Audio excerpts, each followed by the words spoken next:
So hey guys what's up, this is Vinay Haridwal और आज हम स्टार्ट करने जा रहे हैं एक बहुत ही important chapter for our exams जो कि है एलएलपी। अब एलएलपी इम्पॉर्टेंट क्यों है? क्योंकि उससे तो अक्सर 5 मार्क्स का आता है, बट इस बार ऑलमोस्ट 15 पेज का 15 पेजेस के अमेंडमेंट आए हैं, जिसके कारण ये चैप्टर का एक वेटेज बढ़ सकता है जो कि 5 से बढ़ के 10 हो सकता है। इनफैक्ट स्टूडेंट सबसे ज़्यादा कंफ्यूज है कि हम लोगों को क्या याद नहीं करना है, क्या नया है, क्या पुराना है, क्या एडिशंस हुए हैं। तो इस वीडियो में चैप्टर को एकदम अमेंडेड फॉर्म में पढ़ाया जाएगा एंड आपके बुक में कहाँ कहाँ चेंजेस है वो भी बतला दिया जाएगा, क्या चेंजेस है वो भी बतला दिया जाएगा। और साथ ही साथ सबसे इम्पॉर्टेंट, आपको ये 15 पेजेस के अमेंडमेंट को प्रिंट आउट निकलवाना है। यहाँ पे पैसा बचा के कोई फ़ायदा नहीं है। 15 पेज बहुत इंपॉर्टेंट है, तो इसका प्रिंट आउट निकलवाना बहुत ही ज़रूरी है। ये जो पीडीएफ है, साथ ही साथ जो अमेंडेड फॉर्म है, जो हम लोग जिस तरीके से उसको रेफ़र करेंगे, वो दोनों का डिस्क्रिप्शन लिंक में ड्राइव पे अपलोडेड पीडीएफ मिल जाएगा, जिससे आप लोग हेल्प ले सकते हैं। स्टार्ट करते हैं बहुत ही ईजी चैप्टर को, जो कि है एलएलपी। स्टार्ट करने से पहले कुछ बिल्कुल बेसिक सा बात, जो कि एग्ज़ाम पॉइंट ऑफ व्यू से उतना ज़्यादा ज़रूरी नहीं है। ये एक्ट कब आया? 2008 एलएलपी एक्ट 2008। तो ये बात तो यहीं पे बतला दिया गया, ये 2008 में आया है। 9 जनवरी 2007 को ministry of law and justice में इसको नोटिफाई किया था। Again not that important. सबसे इम्पॉर्टेंट पार्ट पे आने से पहले, कितने शेड्यूल है? 4। पहला शेड्यूल जिसमें rights and duties of partners हैं। दूसरा शेड्यूल, एक फर्म, नॉर्मल पार्टनरशिप फर्म अगर एलएलपी बनना चाहता है तो क्या करना है। थर्ड शेड्यूल, एक प्राइवेट कंपनी अगर एलएलपी बनना चाहता है तो क्या करना है। फोर्थ शेड्यूल, एक पब्लिक कंपनी अगर एलएलपी बनना चाहता है तो क्या करना है। तो ये 4 शेड्यूल है। 4 शेड्यूल में सारे बातों को बताया गया है। अगेन द शेड्यूल नंबर और उसका रिस्पेक्टिव काम याद रखना उतना ज़्यादा ज़रूरी नहीं है। जो चीज़ याद रखना ज़रूरी है वो मार्क करवा दिया जाएगा। रूल्स कौन बनाता है इससे सारा रिलेटेड? इससे रिलेटेड सारा रूल्स बनाते हैं सेंट्रल गवर्नमेंट, ठीक है। एंड ये बात स्पेसिफिकली बोल दिया गया, एग्जाम में क्वेश्चन भी बनता है इस चीज़ से, कि मानो इंडियन पार्टनरशिप एक्ट 1932 है बट कोई एलएलपी बना, तो क्या उसका कोई लॉ यहाँ पर लगेगा? बोला नहीं, एलएलपी एक्ट का अपना रूल है, इस पर अपना रूल लगेगा। इंडियन पार्टनरशिप एक्ट 1932 इसके ऊपर एप्लीकेबल नहीं है। अभी एक क्वेश्चन बनता है, question I am going to tell you क्या हो सकता है कि एलएलपी का ज़रूरत क्यों पड़ा, what is the need of LLP, या फिर what are the benefits that LLP give us. तो सबसे बेसिकली जब इंट्रोडक्शन इसमें लिखेंगे तो हम लोग को बताना होगा कि हम लोग को एलएलपी का ज़रूरत क्यों था। बेसिकली एलएलपी जो है वो पार्टनरशिप एंड कंपनी के बीच का एक हाइब्रिड है। मतलब पार्टनरशिप के बेनिफिट्स को भी उठाया गया, कंपनी को भी बेनिफिट्स को उठाया गया, और दोनों के बेनिफिट्स को मिलाकर एक एलएलपी का कॉन्सेप्ट लाया गया। एलएलपी का मतलब है लिमिटेड लायबिलिटी पार्टनरशिप। पार्टनरशिप में क्या चीज़ सबसे अच्छा होता है कि उसमें उतना ज़्यादा रूल्स एंड रेगुलेशंस का लफड़ा नहीं है, राइट। और साथ ही साथ उसका एक नुकसान भी है कि उसमें जो लायबिलिटी होता है पार्टनर्स का वो अनलिमिटेड होता है। मतलब कि अगर मेरे को बिजनेस करते टाइम 5 करोड़ का नुकसान हुआ तो पूरा 5 करोड़ का नुकसान मेरे को झेलना पड़ेगा। तो सवाल उठा कि ठीक है, पार्टनरशिप में एक फ़ायदा तो एक नुकसान है, साथ ही साथ कंपनी को अडॉप्ट कर लो, क्योंकि उसमें तो मेंबर्स का जो लायबिलिटी होता है वो लिमिटेड होता है कि कंपनी को 5 करोड़ का नुकसान हुआ, मेरा जिम्मेदारी कितना देने का है? 10 लाख, तो हम तो 10 ही लाख देंगे। तो बोला कि कंपनी का भी एक नुकसान है। कंपनी खोलने के लिए इतना ज़्यादा लीगल फॉर्मेलिटीज़ होता है कि एक नॉर्मल आदमी अगर चाहे कि हमको एक बिज़नेस स्टार्ट करना है विथ लिमिटेड लायबिलिटी, कंपनी के ज़रिए अगर वो जाएगा तो उसको बहुत लफड़ा झेलना पड़ेगा, बहुत लीगल फॉर्मेलिटीज़ को पूरा करना होगा। तो यार इसमें एक बेनिफिट है तो एक नुकसान है, कंपनी में एक बेनिफिट है तो एक नुकसान है। बोला गया एक काम करो, इस दोनों के बेनिफिट को उठा लो, यानी कि पार्टनरशिप के लिमिटेड लायबिलिटी वाले बेनिफिट को उठा लो, और कंपनी के जो पार्टनरशिप के कम रेगुलेशंस वाले बेनिफिट को उठा लो, और कंपनी के जो लिमिटेड लायबिलिटी वाले कॉन्सेप्ट है उसको उठा लो, और इससे बना दो एलएलपी। तो लिमिटेड लायबिलिटी पार्टनरशिप का जन्म क्यों हुआ? अगर एग्जाम में आया तो ये बात को इंट्रोडक्शन में लिखना है। कैसे लिखना है? एक बार हम इंग्लिश में बोल रहे हैं, ध्यान से सुन लेना। Partnership gives us the benefit of less legal formalities but at the same time is cursed with unlimited liability concept. However, company gives us the benefit of liability concept but does not support the idea of less legal formalities. Thus, there comes a hybrid between the two which is known as LLP. अपने language में लिखना है, खाली matter को लिखना है, अपने language में लिखना है, कोई दिक्कत नहीं। एक बार बुक से देख लेते क्या बोल रहा है कि यार एक अल्टरनेटिव ढूंढना था जहाँ पे पार्टनरशिप जो अनलिमिटेड पर्सनल लाइबिलिटी देता है वो ना हो, लेकिन कंपनी का जो स्टैट्यूट बेस्ड गवर्नेंस स्ट्रक्चर हम लोग को मिल रहा है। कंपनी में बोलते हैं ना कि कंपनी एक लीगल पर्सनालिटी है अलग से, उसको अपना उसका कंपनी का आइडेंटिफिकेशन नंबर मिलता है, कंपनी अलग होते हैं, उनके शेयर होल्डर्स अलग होते हैं, तो उसको एक लीगल स्टैट्यूट, लीगल इज्जत मिल रहा है, उसका अपना एक आइडेंटिफिकेशन नंबर है जैसे हम लोग का आधार कार्ड है। तो बोला यार मेरे को वो वाला चाहिए, लेकिन पार्टनरशिप कंपनी में लेंगे तो बहुत लीगल फॉर्मेलिटीज़ है। तो बोला कि यार प्रोफेशनल एक्सपर्टीज़ को ध्यान में रखते हुए, इतने ज़्यादा नए एंटरप्रेन्योरल इनिशिएटिव आ रहे हैं, एंटरप्रेन्योर्स आ रहे हैं, वो सब चीज़ को ध्यान में रखते हुए हम लोग क्या किए, एलएलपी को लेके आए। एलएलपी क्या करता है, तो it is alternative corporate business vehicle. This is a good line, question exam में एलएलपी के ऊपर सवाल आएगा, ये लाइन हम लोग हमेशा लिख सकते हैं चाहे सवाल कुछ भी हो।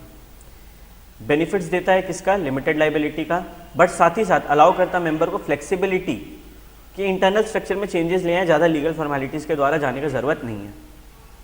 ठीक है, एलएलपी किसके लिए सूटेबल है, it is suitable for small enterprises and for investment by venture capital. Small enterprises, छोटे मोटे इंटरप्राइजेस जो खुलेंगे, एंड जो वेंचर कैपिटल मतलब बहुत ज़्यादा पैसा को जमा करो और उसको फिर अलग अलग इन्वेस्टमेंट ऑप्शंस में लगाओ, तो वो होते हैं वेंचर कैपिटल। तो उसके द्वारा जो इन्वेस्टमेंट किया जाएगा उनके लिए भी एलएलपी का एक बहुत ही यूजफुल चीज़ है। तो ये एक बेसिक एलएलपी का जो इंट्रोडक्शन है ये हम लोग का कंप्लीट होता है। अब आते हैं सीधे कि यार एलएलपी का मतलब क्या होता है। अगेन इंट्रोडक्शन वाला जो बात है यहीं पे बोल दिया गया कि एक अल्टरनेटिव कॉर्पोरेट बिजनेस व्हीकल है। I said it is important. ये सिर्फ बेनिफिट ऑफ लिमिटेड लाइबिलिटी नहीं देता है एट लो कंप्लायंस कॉस्ट, जो कि कंपनी नहीं देता, लो कंप्लायंस कॉस्ट, बट पार्टनरशिप में था। और साथ ही साथ पार्टनर्स को फ्लेक्सिबल भी रहने देता अपने इंटरनल स्ट्रक्चर में कि चेंजेस वगैरह कर सकता, उतना ज़्यादा लफड़ा नहीं, उतना ज़्यादा रेजोल्यूशन वगैरह पास नहीं करवाना होगा, आरओसी को हर चीज़ नहीं बताना होगा, वो सब चीज़ें मदद देता है। तो याद रहे एलएलपी भी एक सेपरेट लीगल एंटिटी होता है। एलएलपी खुद जिम्मेदार होगा, अपना एसेट्स के लिए खुद उसका हक होगा, लाइबिलिटी के लिए खुद जिम्मेदार होगा। पार्टनर्स का कितना जिम्मेदारी है, जितना का वो लोग वादा किए हैं, यानी कि उनका लाइबिलिटी लिमिटेड है। एलएलपी का अपना लाइबिलिटी है, पार्टनर्स का अपना लाइबिलिटी है। ओके, तो बेसिकली घूम फिर के 5 बात बार बार बोला जा रहा है। पहला, एलएलपी अपना एसेट्स के लिए और अपना लाइबिलिटीज़ के लिए स्वयं जिम्मेदार हैं, उनके पार्टनर जिम्मेदार नहीं। एलएलपी उसके पार्टनर्स किसके लिए जिम्मेदार है, लिमिटेड लाइबिलिटी जिसका वो लोग वादा किए। तीसरा, ये एक नया तरीका है लीगल बिजनेस का जहाँ पे लाइबिलिटी लिमिटेड रहता है। चौथा, अल्टरनेटिव कॉर्पोरेट व्हीकल। और पांचवा, ये पार्टनर्स को फ्लेक्सिबल रहने देते हैं इंटरनल स्ट्रक्चर में। तो कुछ टाइप्स ऑफ क्वेश्चन अगर हम लोग इसको याद कर लें, वेरेवर आई राइट रट्टा, ऑब्वियसली समझना जरूरी है, बट इसको मेमोराइज करना पड़ेगा। अभी तक जो कुछ पढ़े, अगर एग्जाम से पहले सबसे इंपॉर्टेंट कुछ पढ़ना है तो ये 5 पॉइंट पढ़ लो, इंट्रोडक्शन एलएलपी के ऊपर आराम से इन 5 पॉइंट पे बन जाएगा। अभी सबसे पहला डेफिनेशन जिसमें चेंजेस है, that is body corporate. Body corporate क्या होता है, सबसे पहले किसी भी चीज़ का मतलब को हम लोग हिंदी में समझ लेते हैं ताकि उससे कनेक्शन बैठ सके, और फिर इंग्लिश में क्या बोला गया हम लोग देखते हैं। तो बॉडी कॉर्पोरेट एक बहुत बड़ा कॉन्सेप्ट है। कंपनी तो उसका एक हिस्सा है, company is a type of body corporate. Body corporate का मतलब होता है कि यार इसका एक अलग इज्जत है, इसका एक अलग नंबर मिल रहा है, इसको इसका एसेट्स अपना, इसका लाइबिलिटी अपनी, एक बॉडी कॉर्पोरेट है। ठीक है, उसी तरीके से बॉडी कॉर्पोरेट में एलएलपी का भी जिक्र कर दिया गया कि भाई एलएलपी तुम भी एक बॉडी कॉर्पोरेट कहलाएगा। कहाँ पे डिफाइंड है, सेक्शन 3 में। क्या बोलता है लॉ, इट इंक्लूड्स, अगेन इसमें अमेंडमेंट है तो इसके ऊपर कोई भी एक सवाल बना के डाल दिया जा सकता है। क्या इसका डेफिनेशन को एज इट इज रटना है, ऑब्वियसली नहीं पॉसिबल है, बट कोशिश करना जितना हो सके ये सारा मैटर लिख दें। सिंपल है, याद करना है, हम लोग कोशिश करेंगे क्लास में साथ में याद करने का। तो सेक्शन 3 ऑफ कंपनीज एक्ट में 3 चीज़ बोल दिया इसमें इंक्लूड होता है, 3 चीज़ इंक्लूड होता है। पहला एलएलपी जो इस एक्ट के तहत है। दूसरा, अपने देश का एलएलपी तो यहाँ पे एलएलपी माना जाएगा। क्या बाहर कोई देश में अगर एलएलपी लगता है और वहाँ पे कोई एलएलपी है तो उसको भी यहाँ पे बॉडी कॉर्पोरेट बोलेंगे? बोला यस, एलएलपी जो कि इनकॉर्पोरेट हुआ है इंडिया के बाहर, वो भी इंडिया के लिए बॉडी कॉर्पोरेट माना जाएगा। इनफैक्ट एक कंपनी, नॉर्मल कंपनी, इंडिया में तो बॉडी कॉर्पोरेट है ही, बट इंडिया के बाहर अगर वो इनकॉर्पोरेट होता है, बनता है, जन्म लेता है, तो इंडिया में उसको बॉडी कॉर्पोरेट का दर्जा दिया जाता है। 3 बात, एलएलपी जो इस एक्ट के तहत 2008 के एक्ट के तहत बना। दूसरा, एलएलपी जो बाहर बना हुआ है वो भी बॉडी कॉर्पोरेट। तीसरा कंपनी का इंडिया का तो बॉडी कॉर्पोरेट है ही, लेकिन जो बाहर बन रहा है वो भी, फॉरेन वाला जो कंपनी है वो भी बॉडी कॉर्पोरेट में गिनाएगा। लेकिन ये सारी चीज़ें नहीं होती हैं। सबसे पहले अ कॉर्पोरेशन सोल, तुम अगर अकेले बिजनेस करने निकला, सोल प्रोप्राइटर है, तुम बॉडी कॉर्पोरेट नहीं कहलाएगा। कोऑपरेटिव सोसाइटी, सेक्शन 8 कंपनीज वगैरह जो है, सेक्शन 8 कंपनीज बेसिकली यहाँ पे नहीं बोल सकते क्योंकि वो भी कंपनी का दर्जा लेते हैं। कोऑपरेटिव सोसाइटी मतलब जो कोऑपरेट करके छोटा मोटा काम करते हैं, जैसे अलग अलग जो जात होते हैं उनका अपना एक समाज होता है, तो it is a type of cooperative society. And last में जिसमें अमेंडमेंट आया, लास्ट पॉइंट, कोई भी दूसरा बॉडी कॉर्पोरेट। बात ये तो सेम है, इस बार भी यही बात बोल रहे हैं, लेकिन जो क्लॉज को रेफर करने बोला वो क्लॉज बदल दिया गया। बोला कि क्लॉज 20 सेक्शन 2 का क्लॉज 20 जो है कंपनीज एक्ट 2013 का, उसमें जिनका जिक्र किया है वो नहीं होना चाहिए। I repeat, clause 20 of section 2 of companies act 2013 में जिसका जिक्र किया गया है वो नहीं होना चाहिए। ये यहाँ पे किसका जिक्र है क्लॉज 20 में? तो यहाँ पे कंपनी का डेफिनेशन है। ऑब्वियसली एक कंपनी बॉडी कॉर्पोरेट होता है। बोला कि देखो नॉर्मली सारा body corporate, any other body corporate जिसको सीजी बोलेगा कि भाई ये आज से, सीजी बोला आज से तुम बॉडी कॉर्पोरेट नहीं कहलाएगा, तो हम मना कर सकते हैं। लेकिन at the same time law restriction लगा दिया कि सीजी तेरा जो मने करो, लेकिन क्लॉज 20 सेक्शन 2 जिसमें कंपनी का डेफिनेशन है, वहाँ पर अगर किसी को कंपनी का दर्जा दे दिया गया है तो सीजी यानी कि सेंट्रल गवर्नमेंट तो मना नहीं कर सकता है। तो आई रिपीट वंस अगेन, फिर से याद कर लेंगे, 3 चीज़ को इंक्लूड करता है सेक्शन 3 में। एलएलपी, इस एक्ट के तहत एलएलपी इंडिया के बाहर इनकॉर्पोरेट हुआ है, कंपनी इंडिया के बाहर इनकॉर्पोरेट हुआ है। 3 चीज़ को इंक्लूड नहीं करता है, सोल प्रोप्राइटरशिप, कोऑपरेटिव सोसाइटी और कोई भी दूसरा बॉडी कॉर्पोरेट जिसको सेंट्रल गवर्नमेंट नोटिफाई कर दे। लेकिन सेंट्रल गवर्नमेंट किसको नोटिफाई कर ही नहीं सकता है? जिसको सेक्शन 2 क्लॉज 20 में कंपनीज के डेफिनेशन में डाल दिया गया है। तो सिंपल, अच्छे से याद हो गया। अब आते हैं हम लोग सेकंड मेन कॉन्सेप्ट पे। इस पे अमेंडमेंट है और इसका अमेंडमेंट तो बुक से होगा नहीं। I am trying to tell you one thing. जहाँ पे एक ऐसा हम लोग को डायग्राम दिख रहा है, ये जो हम लोग को दिख रहा है सर्कल में एंटर किया हुआ, इसका मतलब है कि भाई इसको किताब से नहीं पढ़ना है, किताब वाला डेफिनेशन को छोड़ना है, इसको पढ़ना है अपने से। कहाँ से? वो जो 15 पेज प्रिंट आउट करवाएंगे वहाँ से। तो आ जाते हैं सेक्शन 2 का ई में। बिजनेस को डिफाइन करता है। बिजनेस क्या होता है?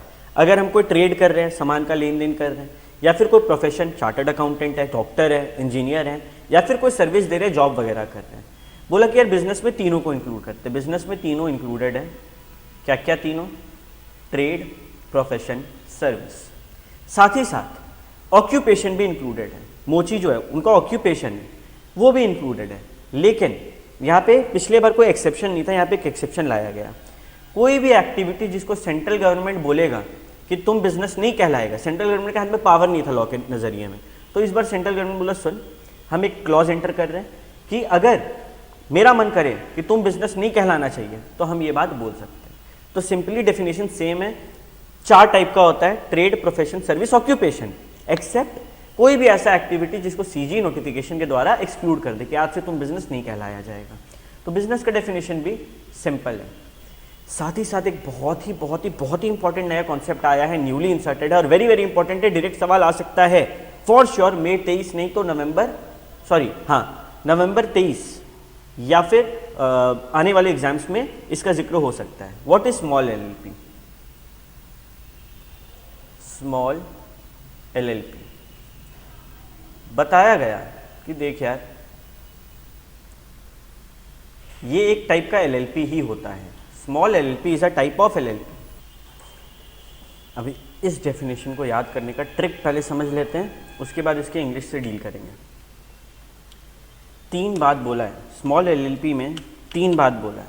बात नंबर 1, आपका contribution should be less than equal to 25 lakh. ये तो होना ही है, 25 लाख से कम का कंट्रीब्यूशन है। दूसरा, टर्नओवर 40 लाख या फिर उससे कम है। तीसरा, other requirements and conditions. I repeat, contribution should be less than equal to 25 lakh, turnover should be less than equal to 40 lakh, other requirement and terms and condition. अभी ध्यान से समझो एक बात को। बोला कि फिलहाल ये जो कंट्रीब्यूशन, ये तीनों पॉइंट होना चाहिए। तो फिलहाल ये जो कंट्रीब्यूशन 25 लाख है, इसको गवर्नमेंट बिना किसी लोचा के 5 करोड़ तक बढ़ा सकता है। अगर कंट्रीब्यूशन को कल को 5 करोड़ से ज़्यादा करना है तो भाई उसके लिए तो आपको परमिशन लेना होगा। किसको? सेंट्रल गवर्नमेंट को परमिशन लेना होगा, एक प्रोसीजर फॉलो करना होगा। 25 लाख से लेकर 5 करोड़ तक वो बढ़ा सकता है, कोई दिक्कत नहीं। सेम टर्नओवर 40 लाख है फिलहाल, मैक्सिमम 40 लाख आपका टर्नओवर है, आप इसमें आ सकते हैं स्मॉल एलएलपी के डेफिनेशन में। लेकिन ये टर्नओवर को भी 40 लाख से बढ़ा के 50 करोड़ तक किया जा सकता है। 50 करोड़ से ज़्यादा बढ़ाना है, सेंट्रल गवर्नमेंट को प्रोसीजर फॉलो करना होगा। एंड लास्ट में other requirements and terms and condition. तो यार इसी चीज़ को हम लोग एक बार इंग्लिश में पढ़ लेते हैं, क्योंकि एग्जाम में तो इंग्लिश में लिखना है। सिंपल भाषा में, कंट्रीब्यूशन शुड नॉट एक्सीड, मतलब 25 लाख से ज़्यादा नहीं होना चाहिए। Turnover should not exceed, does not exceed 40 lakh rupees. दोनों बात क्लियर है। कंट्रीब्यूशन बोला कि 25 लाख और सच हायर अमाउंट, जो भी इसको आगे बढ़ाना चाहते हैं, लेकिन 5 करोड़ से ज़्यादा इसको नहीं बढ़ाया जा सकता। टर्नओवर भी ऐसे ही बोल दिया, 40 लाख है प्लस और सच हायर अमाउंट, बट इसको भी 50 करोड़ से ज़्यादा नहीं बढ़ाया जा सकता। एंड लास्ट में जो सबसे मेन बात है, ये कंट्रीब्यूशन कब का देखना है। तो डेफिनेशन में इस चीज़ के बारे में नहीं बोला गया, लेकिन कंट्रीब्यूशन क्या होता है? जो हम लोग कैपिटल लगाएं, जो अपना कैपिटल लगाना होता है, तो ये तो बैलेंस शीट से देख लेंगे कभी भी। टर्नओवर कब का देखना है? टर्नओवर देखना है कहाँ से देखना है? एलएलपी बनाएगा statement of accounts and solvency. LLP क्या बनाता है? जैसे P&L बैलेंस शीट होता है, वैसे ये लोग बनाते हैं statement of accounts and solvency, जो इमीडिएटली, मानो 2000 क्या चल रहा है अभी, 22-23 चल रहा है, तो just immediately preceding financial year 22-23 से पहले क्या होगा?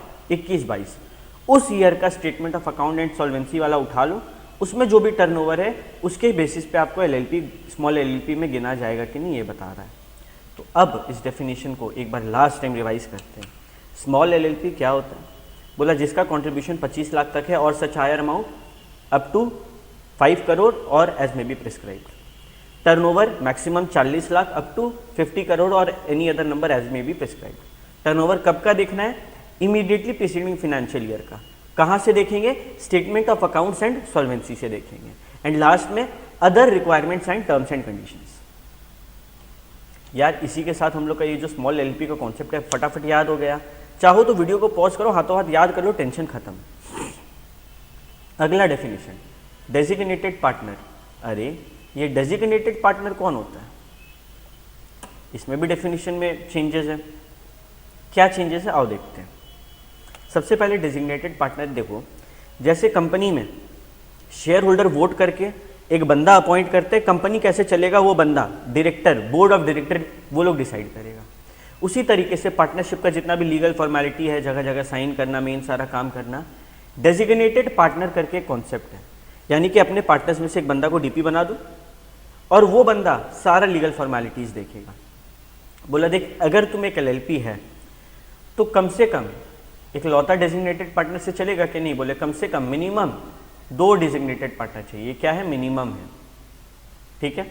दोनों इंडिविजुअल होना चाहिए, मतलब मानो कोई कंपनी एलएलपी का मेंबर बन सकता है, पार्टनर बन सकता है, लेकिन कंपनी जिंदा है क्या? वो बोल सकता है क्या? वो सोच सकता है क्या? नहीं। तो बोला कि दोनों इंडिविजुअल होना चाहिए, दो, एटलीस्ट 2 बंदा, दोनों इंडिविजुअल, और उसमें से कम at least 1 must be resident of India, मतलब इंडिया का रेसिडेंट होना चाहिए। यार ये रेसिडेंट क्या होता है? Who is resident in India? पहले कुछ और था, फिलहाल बोल दिया गया कि जो इंडिया में कम से कम 120 दिन रहा है, who has stayed in India for at least, या फिर फॉर नॉट लेस देन, दोनों एक ही बात है, not less than 120 days during the financial year. ये जो साल चल रहा है 2022-23, इस साल में देखने के लिए बोल रहा है, तो during the financial year, very very very important. इससे पहले था 180 days during immediately preceding 1 year, ये हट गया है। अब क्या है? Not less than 120 days during the financial year. तो इस चीज को याद रखना है, इसके ऊपर सवाल बन सकता है, वेरी इंपॉर्टेंट है। तो 2 डेजिग्नेटेड पार्टनर एटलीस्ट होने चाहिए, दोनों इंडिविजुअल, एक उसमें से होना चाहिए रेसिडेंट। मानो कि एक एलएलपी बना, रिलायंस, टाटा और बजाज तीनों मिलकर एक एलएलपी बना रहे हैं। यार तीनों तो बॉडी कॉर्पोरेट है, तीनों तो कंपनी है, तो इसको कौन चलाएगा?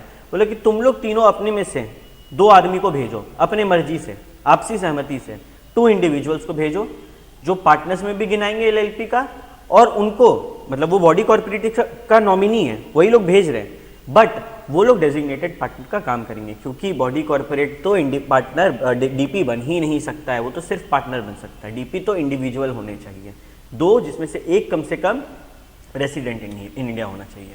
तो डेजिग्नेटेड का पार्टनर का डेफिनेशन तो एकदम सॉर्टेड है। इसके बाद क्या बोला, बोला कि देखो तुमको जितना बात हम डेजिग्नेटेड पार्टनर के बारे में समझाए सब वैलिड है, लेकिन तुम लोग जब एलएलपी बना रहा था तो एलएलपी का जन्म हुआ, इनकॉर्पोरेशन हुआ, उस टाइम पे हमको एक डॉक्यूमेंट दिया था जिसमें सारा डिटेल था। अगर उस डॉक्यूमेंट में किसी का नाम है तो हम उसको डेजिग्नेटेड पार्टनर मानेंगे, ठीक है। इनकॉर्पोरेशन डॉक्यूमेंट में जिसका नाम है हम उसको डेजिग्नेटेड पार्टनर मानेंगे, यानी कि उसमें नाम स्पेसिफाई कर दिया गया, उसमें नाम स्पेसिफाई कर दिया गया।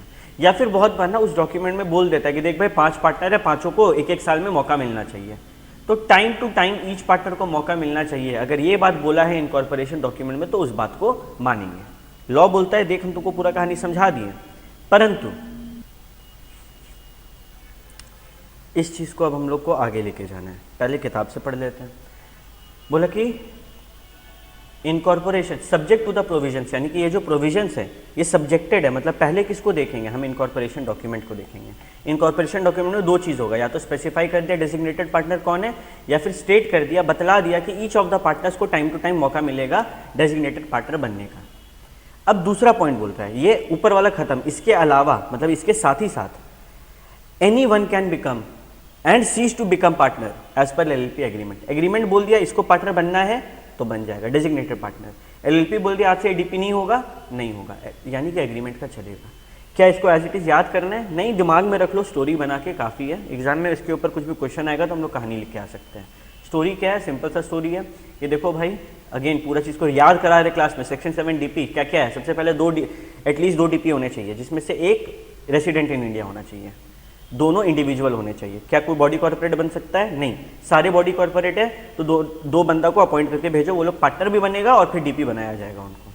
सवाल उठता है कि यार ये रेसिडेंट वाला कॉन्सेप्ट है, रेसिडेंट इन इंडिया कौन है? पहले था 180 डेज इमीडिएटली प्रीसीडिंग 1 ईयर में, अब वो नहीं है। अब क्या है?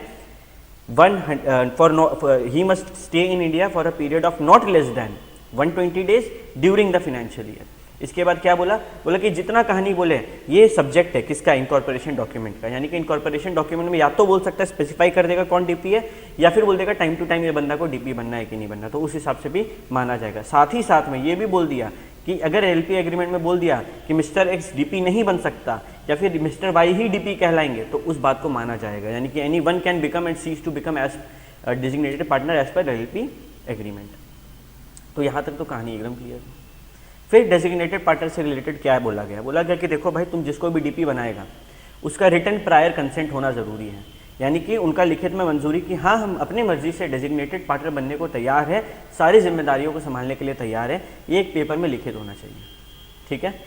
आफ्टर दैट रजिस्ट्रार को अपने एरिया के, जहाँ पे आपका रजिस्टर्ड बिजनेस है, उसके एरिया के रजिस्ट्रार को डीपी का डिटेल्स 30 डेज में देना होगा अपॉइंटमेंट का। अपने एरिया के रजिस्ट्रार को डीपी का डिटेल्स 30 डेज में देना होगा अपॉइंटमेंट का। डीपी जो है वो कुछ कंडीशंस है उनके लिए, वो सारे कंडीशंस को सेटिस्फाई कर रहा है और एलिजिबल है कि नहीं।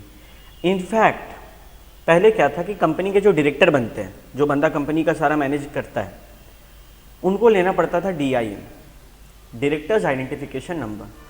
बोला कि अब तुम अगर डेजिग्नेटेड पार्टनर बनना चाहते हैं तो तुमको भी लेना होगा DPIN, यानी कि डेजिग्नेटेड पार्टनर आइडेंटिफिकेशन नंबर।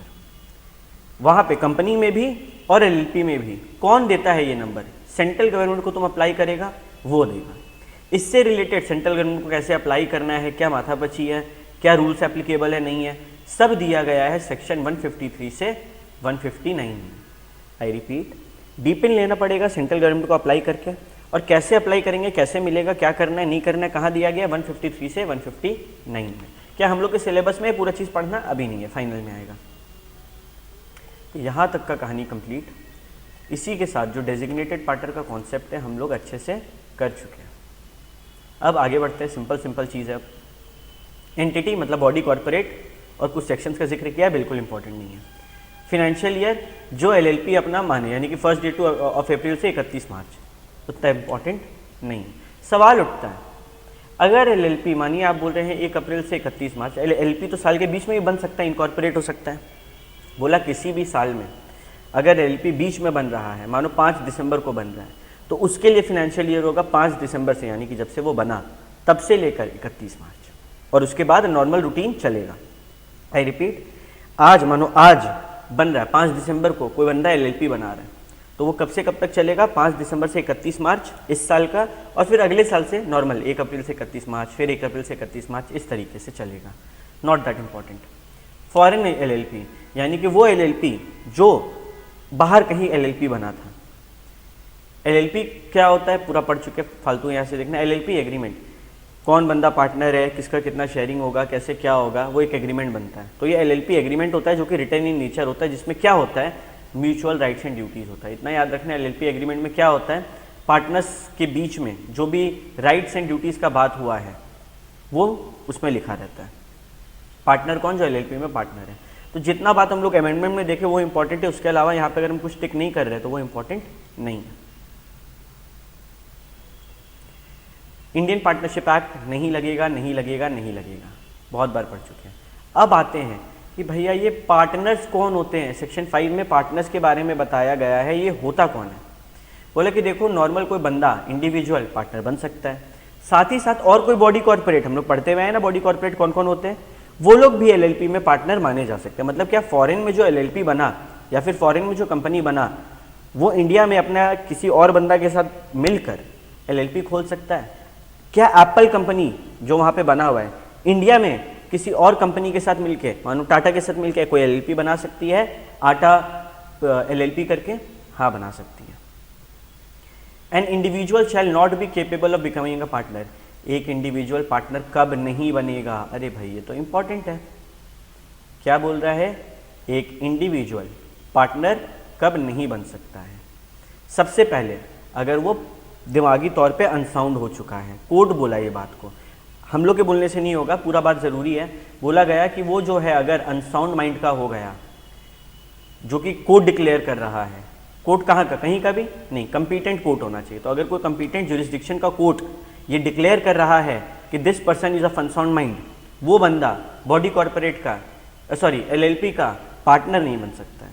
या फिर अनडिस्चार्ज इंसॉल्वेंट, यानी कि इसको इंसॉल्वेंट करार दे दिया गया था और अभी तक इसको डिस्चार्ज नहीं किया। कोर्ट नहीं बोला कि आज से तुम घूमो फिरो ऐश करो, तुम नॉर्मल बंदा है, ये आज भी इंसॉल्वेंट है। अनडिस्चार्ज इंसॉल्वेंट यानी कि इसको इंसॉल्वेंट घोषित किया गया था और आज भी ये इंसॉल्वेंट है। या फिर applied to be adjudicated as insolvent and application is pending. ये इंपॉर्टेंट है। बोल रहा है कि कोई बंदा के ऊपर केस किया गया या फिर वो खुद जाके बोला हम इंसॉल्वेंट हैं, एप्लीकेशन दे दिया है और चाहता है वो आके यहाँ पे हमको बोल रहा है कि भाई हमको एलएलपी का पार्टनर बना ले। क्या ऐसा हो सकता है? नहीं हो सकता है। ओके, तो यार ये चीज़ याद रहेगा क्या कि कौन बंदा एलएलपी में पार्टनर नहीं बन सकता। सेक्शन 5 में बोल दिया गया। पहले बोला कौन बन सकता है? कोई भी इंडिविजुअल, कोई भी बॉडी कॉर्पोरेट। फिर इंडिविजुअल में 3 रेस्ट्रिक्शन लगाया। अगर वो अनसाउंड माइंड का है जो कि डिक्लेयर करता है एक कोर्ट ऑफ कंपीटेंट जुरिस्डिक्शन। दूसरा, अगर वो अनडिस्चार्ज इंसॉल्वेंट है। तीसरा, अगर हम अप्लाई किए हैं कि I want to be adjudicated as insolvent और मेरा एप्लीकेशन पेंडिंग है, तीनों ही बंदा पार्टनर एलएलपी में नहीं बन सकता। यार एलएलपी में मिनिमम नंबर ऑफ पार्टनरशिप को लेकर कुछ बोला है क्या? बिल्कुल बोला है। बोला कि कम से कम मिनिमम 2 पार्टनर होना जरूरी है। ओके, मेरे मन में एक सवाल आया कि यार मिनिमम 2 होना चाहिए। मानो एक पार्टनर का डेथ हो गया, एक्स वाई था, एक्स का डेथ हो गया, तो क्या मेरा एलएलपी आज से बंद? बोला नहीं। अगर कभी भी एट एनी टाइम एलएलपी का जो नंबर ऑफ पार्टनर्स है वो रिड्यूस होता है बिलो 2, डेथ, रिटायरमेंट, कुछ भी बोल के, छोड़ दिया, इंसॉल्वेंट हो गया, कुछ भी बोल के, 2 था जिसमें से आज 1 नहीं है, तो क्या ये इकलौता बंदा एलएलपी चला सकता है? बोला हाँ, तुम बिजनेस जो है 6 महीना तक चलाओ, तुमको हम 6 महीना का टाइम दे रहे हैं, तुम दूसरा बंदा को लेकर आओ जो तुम्हारे एलएलपी में पार्टनर होना चाहिए। यानी कि 6 महीना तक इकलौता बंदा एलएलपी चला लेगा, कोई दिक्कत नहीं है, लेकिन दूसरा बंदा को लेकर आओ जो यहाँ पर पार्टनर होना चाहिए। ठीक है, कोई प्रॉब्लम नहीं है। लेकिन मानो मिस्टर एक्स मर गया और मिस्टर वाई अकेले 6 महीना चलाया, 7 महीना हो गया, 8 महीना हो गया और बिजनेस वो चलाते जा रहे हैं। बोला कि देख भाई, 6 महीना तक तुम्हारा बिजनेस में जो भी हुआ उसके लिए हम तुमको पर्सनली लायबल नहीं मानेंगे।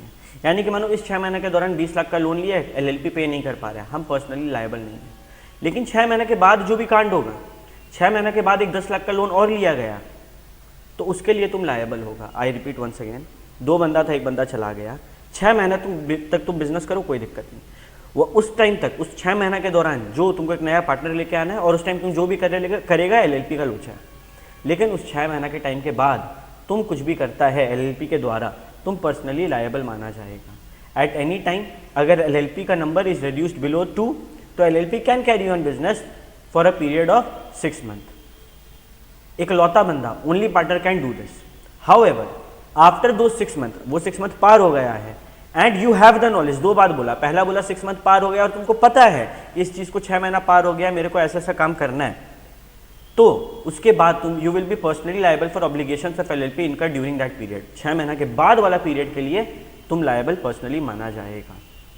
तो मिनिमम नंबर ऑफ पार्टनर्स का भी कॉन्सेप्ट एकदम क्लियर है अपने को। अब आते हैं डीपी, डेजिग्नेटेड पार्टनर। अरे डेजिग्नेटेड पार्टनर तो हम लोग कर चुके हैं, इसका तो कोई टेंशन ही नहीं है, तो इसको हम लोग यहाँ से नहीं करेंगे, इसको हम लोग कहाँ से करेंगे, अमेंडमेंट में डेजिग्नेटेड पार्टनर सेक्शन 7 है, यहाँ से करेंगे। नेक्स्ट, एलएलपी का कैरेक्टरिस्टिक क्या होता है। अगेन बहुत सारा पॉइंट है, कोई भी 5 इंपॉर्टेंट पॉइंट याद रखो, क्योंकि डायरेक्ट क्वेश्चन फेंक सकता है, बड़ा ही आसान है। एलएलपी एक बॉडी कॉर्पोरेट होगा, ये लोग एक एग्रीमेंट बनाता है जिसको बोलता है एलएलपी एग्रीमेंट। पार्टनर्स के मरने से एलएलपी को कोई फर्क नहीं पड़ता है, परपेचुअल सक्सेशन, ठीक है। फिर एलएलपी एक आर्टिफिशियल लीगल पर्सन है, इसको अपना नंबर मिलेगा, इसको दुनिया के नज़र में, लॉ के नज़र में एक अलग इज्जत मिलेगा। एलएलपी का बिजनेस को मैनेज करने के लिए कुछ पार्टनर्स बैठेंगे, minimum number of maximum number of members का यहाँ पे ज़रूरत पड़ता है। कॉम्प्रोमाइज या अरेंजमेंट एलएलपी कर सकता है, ये कॉन्सेप्ट तुम लोग फ्यूचर में जाके सीखेगा कि एक एलएलपी दूसरे एलएलपी के साथ मर्ज हो सकता है, या फिर अपने सारे लाइबिलिटी को कॉम्प्रोमाइज़ करवा के कम में सल्टा सकता है। हाँ, क्या एक एलएलपी कन्वर्ट हो सकता है, कोई फर्म या कंपनी एलएलपी में कन्वर्ट हो सकता है? यस। एलएलपी का अपना एंटिटी होता है, इसका अपना थप्पा होगा, स्टैंप होगा, कॉमन सील। एलएलपी सिर्फ बिजनेस फॉर प्रॉफिट ओनली है, यानी कि सेक्शन 8 एलएलपी नहीं बन सकता। Very important, business for profit only, business for profit only. LLP का सारा काम ऑनलाइन होता है, ई फाइलिंग ऑफ डॉक्यूमेंट। एलएलपी में म्यूचुअल एजेंसी होता है, यानी कि एलएलपी और उसके पार्टनर्स जो है उनके बीच में एक म्यूचुअल एजेंसी, यानी कि पार्टनर अपने ऑथराइजेशन के अंदर, अपने औकात के अंदर एलएलपी के लिए कुछ भी काम करेंगे तो उसके लिए एलएलपी जिम्मेदार होगा। इसको आगे हम लोग और डिटेल में पढ़ेंगे। इनके पार्टनर्स का लायबिलिटी लिमिटेड होता है, एलएलपी पे इन्वेस्टिगेशन चलवा सकते हैं, और फॉरेन में भी एलएलपी बनता है जिसको इंडिया में भी बॉडी कॉर्पोरेट का दर्जा दिया जाता है। ठीक है, तो ये सारा चीज़ हम लोग पढ़ लिए। ठीक है,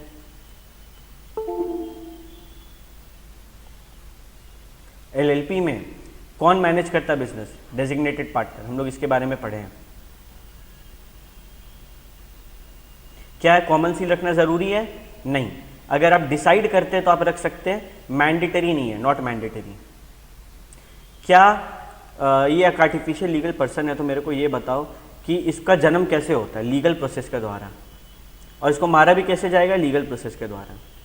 जो एक नॉर्मल आदमी कर सकता है ऑलमोस्ट सारा काम ये लोग कर सकता है। हाँ, जेल नहीं जा सकता है, कसम नहीं खा सकता है, शादी वगैरह नहीं कर सकता है। ठीक है,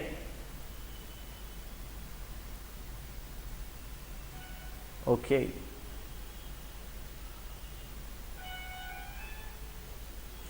म्यूचुअल एजेंसी में एलएलपी और पार्टनर के बीच में तो म्यूचुअल एजेंसी है।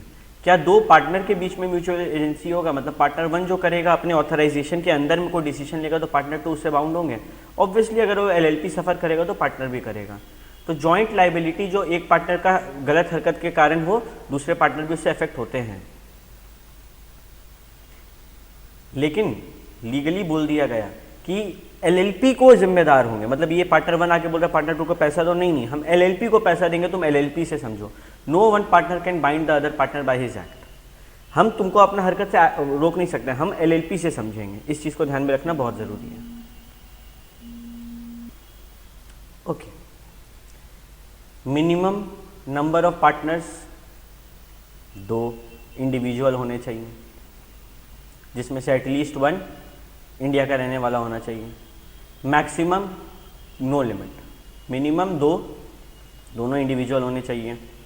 सॉरी मिनिमम 2 जिसमें से एक at least individual resident in India होने चाहिए। मिनिमम 2 डेजिग्नेटेड पार्टनर जिसमें से एक रेसिडेंट इन इंडिया होने चाहिए। डेजिग्नेटेड पार्टनर सिर्फ इंडिविजुअल होगा, लेकिन नॉर्मल पार्टनर बॉडी कॉर्पोरेट भी बन सकता है। बिजनेस फॉर प्रॉफिट ओनली, यानी कि सेक्शन 8 LLP बन सकता है नहीं। इन्वेस्टिगेशन हो सकता है इसके ऊपर, बाकी सारा पॉइंट डन है। ई फाइलिंग कहाँ होता है इसका सारा? www.mca.gov.in में होता है। तो इस चीज़ को हम लोग को खाली ध्यान रखना है। What are the advantages of LLP? सीधा क्वेश्चन बन रहा है। कितना पॉइंट है? 1 2 3 4 5 6 6 पॉइंट है, या 6 का 6 याद रखना है। कोई भी 4-5 याद रखेंगे तो चलेगा, सिंपल है। इसमें एग्रीमेंट होता है तो कोई लफड़ा नहीं है किसको क्या देना है नहीं देना। ये फ्लेक्सिबल है, यानी कि बहुत ज़्यादा लीगल इसमें रिक्वायरमेंट नहीं कि हर चीज़ ROC को बताओ, सेंट्रल गवर्नमेंट को बताओ। कुछ रिक्वायरमेंट्स है बट ऐसे बहुत फ्लेक्सिबल है। इसको बनाना आसान है। सारे पार्टनर्स का लायबिलिटी लिमिटेड होता है। कैपिटल स्ट्रक्चर भी फ्लेक्सिबल है, जिसको जितना देना है दो। और इसको डिसॉल्व करना, बंद करना भी बड़ा ही आसान होता है। बनाना आसान है, पहला पॉइंट। दूसरा पॉइंट, डिसॉल्व करना आसान है। तीसरा पॉइंट, जब बनाएंगे तब क्या लगाएंगे? कैपिटल, वो भी फ्लेक्सिबल है। कैपिटल लगाने के बाद टेंशन लेना है कि हम लोग को बोला नहीं लायबिलिटी तो लिमिटेड है। सारा चीज़ कहाँ लिखा है? एग्रीमेंट में लिखा है। क्या इसमें हम लोग जो रिक्वायरमेंट है यार एग्रीमेंट है बड़ा लोचा वाला चीज़ होगा? नहीं, वो भी फ्लेक्सिबल है। कोई ऐसा डिटेल लीगल या फिर प्रोसीजरल रिक्वायरमेंट नहीं है। इस तरीके से याद हो गया। अब LLP के जन्म के बारे में हम लोग बात करने जा रहे हैं कि LLP जन्म कैसे लेता है, इनकॉर्पोरेट कैसे करता है। तो सबसे पहले जब एक LLP बनने जाता है तो हम लोग को एक डॉक्यूमेंट देना होता है जिसको बोलते हैं इनकॉर्पोरेशन डॉक्यूमेंट। क्या देते हैं? इनकॉर्पोरेशन डॉक्यूमेंट, जिसमें बहुत सारा डिटेल होता है। एक LLP को बनने के लिए क्या देना है? Incorporation document. थोड़ी देर में बात करेंगे, लेकिन उससे पहले कम से कम 2 या फिर 2 से ज़्यादा लॉफुल लोग मिलकर, 2 और मोर पर्सन जो एक लॉफुल बिजनेस करना चाहते हैं और प्रॉफिट कमाना इनका मोटिव होना ही होना है, not for profit organisation, LLP नहीं बन सकता। वो लोग अपना इनकॉर्पोरेशन डॉक्यूमेंट में नाम दाखिल कर पाते कि हम लोग सब्सक्राइबर्स हैं, मतलब हम लोग ये बिजनेस को बना रहे हैं, पहले मेंबर्स हैं। ये जो डॉक्यूमेंट होगा कुछ फीस के साथ कुछ तरीके से रजिस्ट्रार तक पहुंचाना होगा। कहाँ का रजिस्ट्रार? स्टेट का रजिस्ट्रार के पास। कहाँ पे? जहाँ पे आपका रजिस्टर्ड ऑफिस है। मेरा 5-6 LLP का ब्रांच है, लेकिन ऑफिस मेरा कोलकाता में, तो कोलकाता में वहाँ के रजिस्ट्रार को देना होगा, राइट? क्या देते हैं इसके ऊपर एक अलग सवाल बन रहा है। सबसे पहले इनकॉर्पोरेशन डॉक्यूमेंट ज़रूरी है, उसमें कम से कम 2 बंदा अपना नाम डालता है कि हम लोग है पार्टनर, और ये देते हैं हम लोग फीस के साथ मैनर प्रिस्क्राइब में रजिस्ट्रार को। कहाँ का? स्टेट का। कहाँ पे? जहाँ पे आपका रजिस्टर्ड ऑफिस सिचुएटेड है। साथ में स्टेटमेंट्स देते हैं कुछ। पहला, इनकॉर्पोरेशन डॉक्यूमेंट स्वयं एक स्टेटमेंट है, तो जिस प्रिस्क्राइब फॉर्म में बोला गया, ई फाइलिंग होता तो एक फॉर्म है, जहाँ पे बोला गया वो फॉर्म भर दो। या तो एडवोकेट, या तो CS, या तो CA, या तो CMA जो LLP बनाने में तुम्हारा मदद किया है, उसका साइन लगेगा। जो बंदा सब्सक्राइबर्स है, मतलब पहली बार अपना नाम डलवा रहा है इनकॉर्पोरेशन डॉक्यूमेंट में, बिजनेस में नया पार्टनर है, उनका भी साइन लगेगा कि हाँ भैया हम लोग जो भी काम कर रहे हैं, जो भी डिटेल दे रहे हैं अपना, सब सच्चा है। और CA में क्या साइन करता है एडवोकेट कि भैया जो भी ये लोग डिटेल दिया है वो सच्चा है, हम इसका गारंटी लेते हैं, ये सारा लीगल फॉर्मेलिटीज़ निभा रहे हैं। फिर ये लोग क्या बोलता है कि हम लोग सारा लीगल फॉर्मेलिटीज़ निभाए हैं। किससे रिलेटेड? इनकॉर्पोरेशन से रिलेटेड। तो मेन पॉइंट कितना है? 3 है। पहला क्या बोला? इनकॉर्पोरेशन डॉक्यूमेंट किस में होना चाहिए? प्रिस्क्राइब्ड फॉर्म में। दूसरा क्या बोला? CA, CS, CMA या फिर एडवोकेट, ये लोग का साइन लो। एंड जो लोग तुम लोग सब्सक्राइबर है वो लोग अपना साइन लगाओ। किस लिए? कि हम लोग सारा लीगल रिक्वायरमेंट को फुलफिल कर रहे हैं LLP बनाने को लेकर। अगला सवाल, मतलब अगला बात, इनकॉर्पोरेशन डॉक्यूमेंट में LLP का नाम होना ज़रूरी है। क्या बिजनेस करेगा वो लिखना ज़रूरी है। कहाँ पे इसका रजिस्टर्ड ऑफिस है ये लिखना ज़रूरी है। क्या क्या लिखना ज़रूरी है? नाम LLP का क्या है, क्या बिजनेस करेगा, कहाँ पे रजिस्टर्ड ऑफिस है। फिर जितने भी पार्टनर्स बने, जितने भी % पार्टनर्स बने, उनका नाम एड्रेस। जितने भी बंदे डेजिग्नेटेड पार्टनर बने, उनका नाम एड्रेस। और भी कोई इन्फॉर्मेशन फ्यूचर में लाया जाएगा वो, आई रिपीट वंस अगेन, एक फॉर्म है जिसमें LLP का इनकॉर्पोरेशन डॉक्यूमेंट होगा। क्या क्या देना है? LLP का नाम, वो क्या बिजनेस करेगा, उसका रजिस्टर्ड ऑफिस कहाँ पे होगा। आप लोग जितने भी पार्टनर्स हैं अपना डिटेल नेम एड्रेस दीजिए, और आप लोग जो डेजिग्नेटेड पार्टनर बनेंगे उनका भी नेम एड्रेस लगेगा। और भी कुछ इन्फॉर्मेशन अगर हमको लॉ बोलेगा हम आप लोग से मांग सकते हैं। इस तरीके से हम लोग क्लाइंट से डील करते हैं। अगर कोई भी बंदा ऐसा स्टेटमेंट उसमें देता है, मानो अपना नाम बताएं अभिषेक चैटर्जी, तो हमको तो पता है कि ये झूठा है, I know it to be false, ठीक है, तो मेरे पे लग जाएगा फाइन। फाइन कितना लगेगा? बोला कि देखो जेल हो जाएगा आपको कम से कम 2 साल, और नहीं ज़्यादा से ज़्यादा 2 साल, और फाइन जो है 10,000 से लेकर 5 लाख तक का आपके ऊपर लग सकता है। तो अगर हम कोई भी ऐसा स्टेटमेंट देते हैं, हम एक पार्टनर हैं या फिर डेजिग्नेटेड पार्टनर हैं, नाम एड्रेस दिए झूठा, या फिर कोई भी ऐसा स्टेटमेंट हमसे मांगा और हम झूठा दे रहे हैं और हम जानते हैं कि ये झूठा है, I know it to be false, या फिर हमको लगता है ये सच नहीं है, हम इनकार कर रहे हैं बात को मानने से, तो हमको जेल हो जाएगा कब ज़्यादा से ज़्यादा 2 साल का, और फाइन लगेगा 10,000 से 5 लाख तक का। यहाँ तक कहानी एकदम क्लियर है। Next, incorporation bye registration, section 12 क्या है? Incorporation bye registration. रजिस्ट्रेशन के द्वारा भी आपका इनकॉर्पोरेशन हो सकता है। ध्यान से समझो, हम लोग सेक्शन 11 देखें, ठीक है। सेक्शन 11 में सब सेक्शन 1 का बी और सी 2 पॉइंट बोला। पहला, इनकॉर्पोरेशन डॉक्यूमेंट रजिस्ट्रार को देना और क्या क्या देना, तो बोला कि वो तो आपको देना ही पड़ेगा, वो सब आपको देना ही पड़ेगा। रिक्वायरमेंट्स जो कि clause B C of sub section 111 में है, वो सब तो करना ही पड़ेगा। क्या याद करना है? पूरा मैटर नहीं। रजिस्ट्रार कब तक वो रखेगा? बोला कि वो तब तक रखेगा, और उसको 14 दिन में, कब तक रखेगा? जब तक उसका एलएलपी बन जाए, और he shall within a period of 14 days, आपको 14 दिन का टाइम दिया जा रहा है रजिस्ट्रार, आपको ये लोग एलएलपी बनाने के लिए बोला है। आपको अगर रिजेक्ट करना है तो रिजेक्ट कीजिए रीजन देकर, नहीं तो विद इन 14 डेज आप इसके एलएलपी को रजिस्टर कर लीजिए, यानी कि इसका इनकॉर्पोरेशन डॉक्यूमेंट को रजिस्टर कर लीजिए कि सब कुछ सही है, और एक सर्टिफिकेट दे दीजिए एलएलपी को कि ये तुम्हारा सर्टिफिकेट ऑफ इनकॉर्पोरेशन लो। क्या बोला? इन लोगों का नाम अपना रजिस्टर में लिख दीजिए, रजिस्टर द इनकॉर्पोरेशन डॉक्यूमेंट डालकर, और एक सर्टिफिकेट ऑफ इनकॉर्पोरेशन दे दीजिए। कितने दिन के अंदर? 14 दिन के अंदर। डेट इंपॉर्टेंट है। नेक्स्ट, रजिस्ट्रार अगर चाहे तो स्टेटमेंट जो जितना भी ऊपर में बोला है वो एविडेंस मान के रख सकता है, यानी कि हाँ चल ठीक है, ये हम सबूत मांग रहे हैं, तेरा डिटेल वेटेल है, ये हम सबूत मांग रहे हैं। सर्टिफिकेट पे रजिस्ट्रार का भी साइन होगा और उसका ऑफिशियल सील भी होगा। मानो वो साइन किया, सील डालना भूल गया, या फिर वाइस वर्सा, तो वो इनकम्प्लीट डॉक्यूमेंट माना जाएगा, इनकम्प्लीट सर्टिफिकेट माना जाएगा। और अगर हमको कोई बोला कि तुम एलएलपी है प्रूफ करो, हम सर्टिफिकेट दिखा दिए, कॉन्क्लूसिव एविडेंस, उसमें साइन सील दिख रहा है, कॉन्क्लूसिव एविडेंस, उससे आगे मेरे से कुछ मांग ही नहीं सकता है ये बोल के कि हम एलएलपी है कि नहीं। तो एलएलपी अगर हम है कि नहीं प्रूफ करना है, यही सर्टिफिकेट कॉन्क्लूसिव एविडेंस है, आखिरी सबूत है, इसके बाद तुम हमको कुछ नहीं बोल सकता है। तो सेक्शन 12 पूरा डील किया इनकॉर्पोरेशन बाय रजिस्ट्रेशन को लेके। बोला कि यार 14 दिन के अंदर रजिस्ट्रार तुमको सर्टिफिकेट ऑफ इनकॉर्पोरेशन दे देगा और तुम्हारा नाम अपना रजिस्टर में लिख लेगा। वो चाहे तो सफिशिएंट एविडेंस मांग सकता, तुम जो डिटेल दिया उसको ही। तुमको जो सर्टिफिकेट में देगा 2 चीज़ चेक करना, साइन है कि नहीं, सील है कि नहीं। कोई भी पूछेगा तुम एलएलपी है कि नहीं, ये सर्टिफिकेट उसको दिखा देना, वो आगे कुछ नहीं पूछेगा, क्योंकि ये सर्टिफिकेट क्या होता है? कंक्लूसिव एविडेंस होता है। क्लियर है? अब आया सेक्शन 13। बोला यार रजिस्टर्ड ऑफिस ऑफ एलएलपी जो हम लोग सुने, ये क्या होता है और क्या इसको हम लोग बदल सकते हैं? मेरा कोलकाता, मेरे को दिल्ली का नाम कर सकते हैं। बोला देखो यार, एक एलएलपी को अपने डॉक्यूमेंट में लिखना होगा उसका रजिस्टर्ड ऑफिस का, क्योंकि अगर मानो सरकार को एलएलपी को कुछ डिटेल को डॉक्यूमेंट भेजना है, फिर कुछ भी भेजना है, तो वो कम्युनिकेशन कैसे करेगा, कहाँ पे करेगा, कहाँ आपका रजिस्टर्ड ऑफिस है, कहाँ आपको नोटिस वगैरह भेजेंगे हम?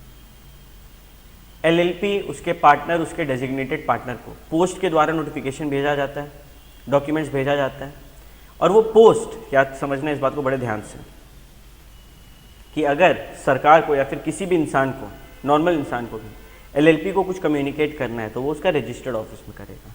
पार्टनर या डेजिग्नेटेड पार्टनर को बोलना है तो उनको भी भेजा जा सकता है, लेकिन क्या हम व्हाट्सएप करेंगे तो चलेगा? नहीं।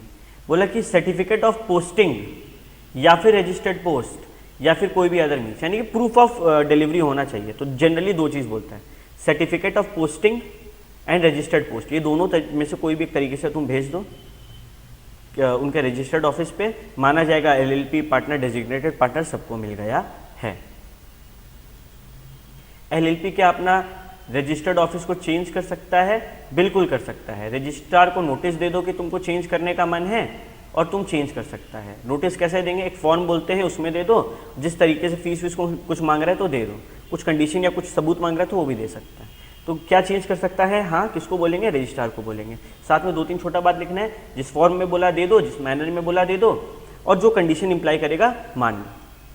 अगर कोई एलएलपी या फिर सारे पार्टनर्स में से कोई भी कुछ भी घपला करता है रजिस्टर्ड ऑफिस को लेकर, अगर कोई एलएलपी या उसके पार्टनर्स घपला करते हैं रजिस्टर्ड ऑफिस को लेकर, तो उस पर फाइन लगता है। ये फाइन बदल गया, बुक में जो है उससे बदल गया। आज ये फाइन कितना है, जितना दिन तुम लेट कर रहा है ओरिजिनल डॉक्यूमेंट देने में, 500 रुपया प्रतिदिन के हिसाब से तुम पर लगेगा। अब हम टेंशन में आ गए, 500 रुपया प्रतिदिन, मेरे को तो 100 दिन लेट हो गया, यानी कि 500 × 100 50,000 रुपया देना होगा। बोला नहीं, मैक्सिमम 5,000 रुपया तक ही फाइन बढ़ेगा, उससे ज़्यादा नहीं होगा। तो अगर एलएलपी या फिर उसके पार्टनर्स रजिस्टर्ड ऑफिस को लेकर कोई भी लोचा करते हैं तो उन पर फाइन लगता है 500 रुपया प्रतिदिन, मैक्सिमम 5,000 लेते हैं। सेक्शन 14 बोलता है यार ये लोग जो रजिस्टर होते हैं इसका क्या इफेक्ट होता है, क्या होता है इससे। बोला कि देखो, जो काम एक बॉडी कॉर्पोरेट कर सकता है, अपने नाम पे एसेट खरीदना, अपने नाम पे लाइबिलिटी इनकर करना, लॉफुली जो हक एक बॉडी कॉर्पोरेट को है एक एलएलपी को मिल जाता है। बात नंबर 1। बात नंबर 2, एलएलपी अपने नाम से किसी और के ऊपर केस कर सकता है और कोई और एलएलपी को उसके नाम पर केस कर सकता है, पार्टनर्स के द्वारा जाने की जरूरत नहीं है। तो सुइंग यानी कि स्वयं केस करना, या फिर बीइंग सूट, कोई और तुम पर केस करें। तीसरा, एक्वायर करना, खरीद के रख लेना, ओन करना, होल्ड करना, डेवलप, बनाना कुछ, या फिर किसी को डिस्पोज करना, मिटा देना किसी भी प्रॉपर्टी को, टेंजिबल इंटेंजिबल कैसा भी हो, हक मिल जाता है रजिस्ट्रेशन के बाद खरीदने वगैरह का। और लास्ट में एक कॉमन सील, मैंडेटरी नहीं है लेकिन रख सकता है। तो 4 बातें, पहला जो बॉडी कॉर्पोरेट कर सकता है, जो उनका सफरिंग्स होता है, दुख होता है, सब इनका माना जाता है। ये सू कर सकते हैं और इन पे दे कैन बी सूड अपन, इनके ऊपर केस किया जा सकता है। एक्वायर करना, ओन करना, होल्ड करना, या फिर डेवलप करना, डिस्पोज करना, किसको, किसी भी प्रॉपर्टी को, मूवेबल, इमूवेबल, टेंजिबल, इंटेंजिबल, चलेगा। और लास्ट में कॉमन सील रख सकते हैं, मैंडेटरी नहीं है। अभी अमेंडमेंट में एक बहुत ही सुंदर गुगली आया, बोला कि सेक्शन 15 में बोला गया नेम, कि एक एलएलपी अपना नाम क्या रख सकता है। बोला कि पहला बात, तुमको अपना नाम के बाद एलएलपी लिखना ज़रूरी है। सागर एलएलपी या फिर लाइट एलएलपी, जो भी तुमको नाम रखना है, बाद में एलएलपी लिखना ज़रूरी है जहाँ पे भी नाम का जिक्र हो रहा है। और तुम कोई ऐसा नाम नहीं रख सकता अगर सेंट्रल गवर्नमेंट के ओपिनियन में, सेंट्रल गवर्नमेंट के नज़रिए से वो अनडिज़ायरेबल है, तुम वैसा नाम नहीं रख सकता। या फिर आइडेंटिकल है, या फिर टू नियरली रिजेंबल करता है, यानी कि सिमिलर है किसी भी दूसरे एलएलपी, बॉडी कॉर्पोरेट या रजिस्टर्ड ट्रेडमार्क के नाम से। यार पहले यहाँ पे ना फर्म भी था, लेकिन बोला कि एक फर्म का कोई इज्जत है। बोला कि फर्म के नाम से अगर तुम्हारा रिसेंबल कर रहा है एलएलपी का नाम, कोई दिक्कत नहीं है, लेकिन दूसरा एलएलपी के नाम से नहीं होना चाहिए, दूसरा बॉडी कॉर्पोरेट के नाम से सिमिलर नहीं होना चाहिए। कोई रजिस्टर्ड ट्रेडमार्क है तो उसके नाम से सिमिलर नहीं होना चाहिए। रजिस्टर्ड ट्रेडमार्क कहाँ रजिस्टर होता है, तो एक ट्रेडमार्क एक्ट है 1999, उसके तहत। एक बार हम लोग इसको अमेंडमेंट में देख लें। तो पहले तो हम लोग अमेंडमेंट में देख रहे हैं सिंपल सा कि पार्टनरशिप फर्म का नाम हटा दिया गया और कुछ नया नहीं है। ठीक है, तो वेरी गुड। इतना आसान चीज़, इतना छोटा सा अमेंडमेंट है कि एक फर्म से जुड़ता हुआ सिमिलर नाम तुम रख सकता है। तो अभी हम लोग सीख रहे हैं सेक्शन 16 के बारे में। सेक्शन 16 क्या बोलता है, सिंपल वर्ड्स में बोले तो अगर we want to incorporate an LLP, अगर हम लोग को एक एलएलपी बनाना है तो उसका एक नाम भी होगा। क्या रूल्स है उस नाम से रिलेटेड, ऊपर में उसका एक झलक देखें हम लोग। यहाँ पे सिंपली बोला गया कि अगर आप एक नया नाम चाहते हैं या फिर पुराना नाम को बदलना चाहते हैं तो आपको एक फॉर्म भरना होगा कुछ फीस के साथ, जिस मैनर में बोला गया है, ऑनलाइन बोला गया है, आप रजिस्ट्रार को बता दो।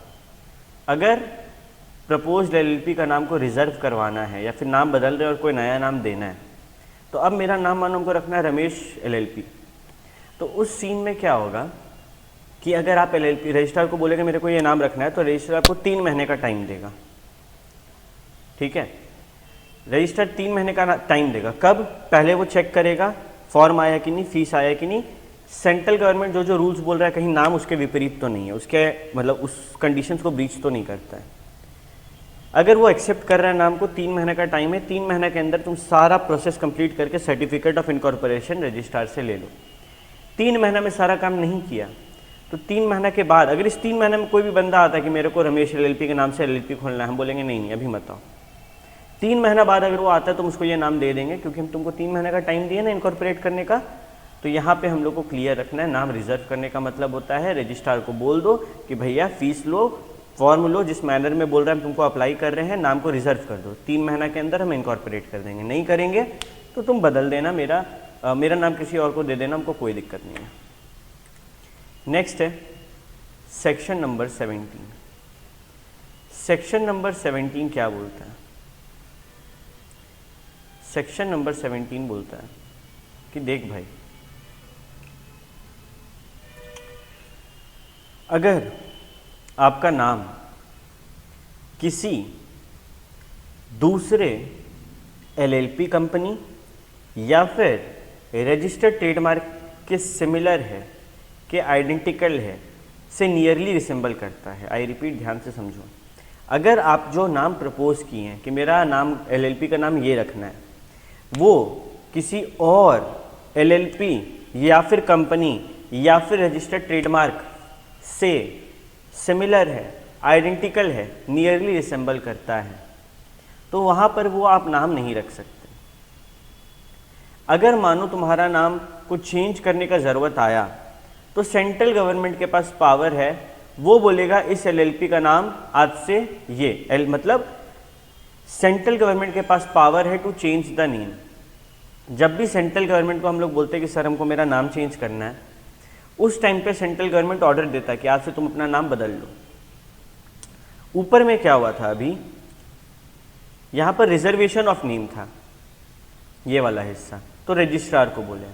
चेंज ऑफ नेम के लिए सेंट्रल गवर्नमेंट को बोले, वो जिस दिन ऑर्डर देगा उससे 3 महीना के अंदर सारा काम हो जाना चाहिए। सिंपल सा बात है कि भाई सेंट्रल गवर्नमेंट जिस दिन ऑर्डर देगा उससे 3 महीना के अंदर सारा काम हो जाना चाहिए। सीजी के ऑर्डर के 3 महीना के अंदर, नो इश्यूज। इसके बाद क्या बोला, ध्यान से समझो कि देख भाई, रजिस्टर्ड ट्रेडमार्क क्या होता है। मानो हम लोग के पास एक कार है सुजुकी का, तो उसका लोगो तुम लोग देखा होगा किस टाइप से एस बना होता है। सेम एक कंपनी आया सैमसंग के नाम से और वो सेम लोगो यूज़ कर रहा है, तो वो तो रजिस्टर्ड ट्रेडमार्क था, मतलब कि वो ऑलरेडी रजिस्टर्ड ट्रेडमार्क एक्ट 1999 के तहत रजिस्टर्ड था।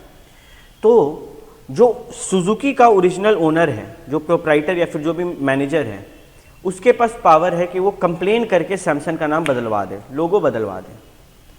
अभी उसके ऊपर एक रेस्ट्रिक्शन लगाया, किसके ऊपर? सुजुकी के ऊपर, कि देख भाई तुमको अगर केस करना है तुम इनकॉर्पोरेशन के 3 साल के अंदर केस करो। 3 साल हो गया, सैमसंग सही से चल रहा है, उसके बाद तुम आ रहा है, 3 साल के बाद तुम आ रहे केस करने के लिए, तो हम तेरा केस नहीं लेंगे।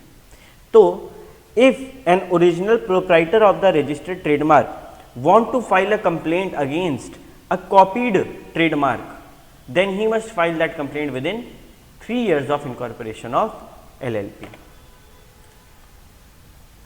ठीक है, नो इश्यूज। यही बात यहाँ पे बोला गया पूरा इंग्लिश में।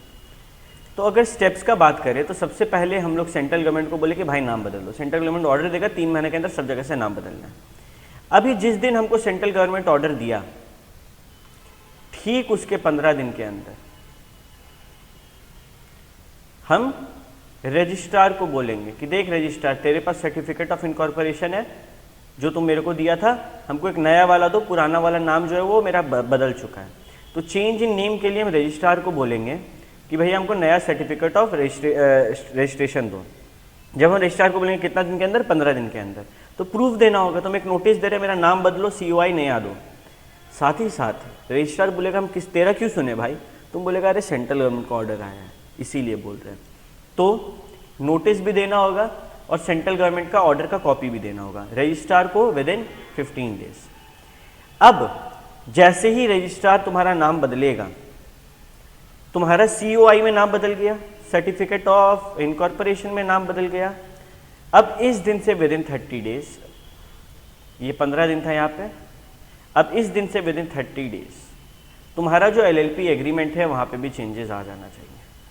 तो ये वाला पॉइंट को अच्छे से समझ लो। डेट लाइन्स को अगर ज़रूरत पड़े तो फिर से पीछे करके देख लो, पूरा क्लियर हो जाएगा। 3 स्टेप है। सबसे पहले CG को अप्लाई करो, जिस दिन ऑर्डर देगा 3 महीने के अंदर सब जगह से नाम बदलना है।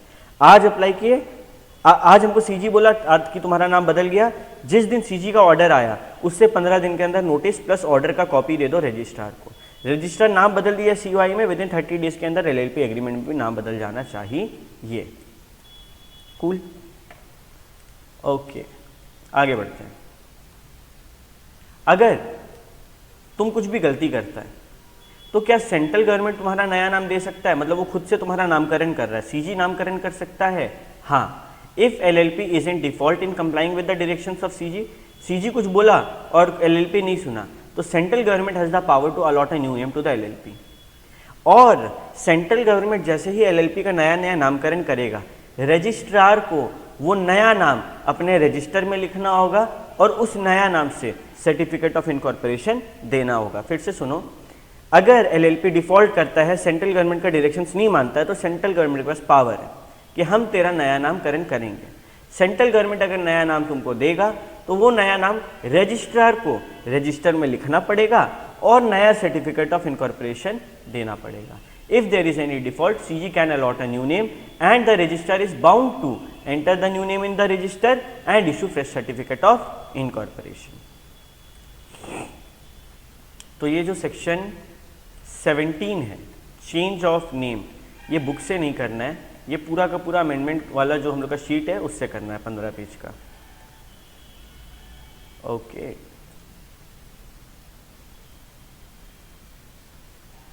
नेक्स्ट,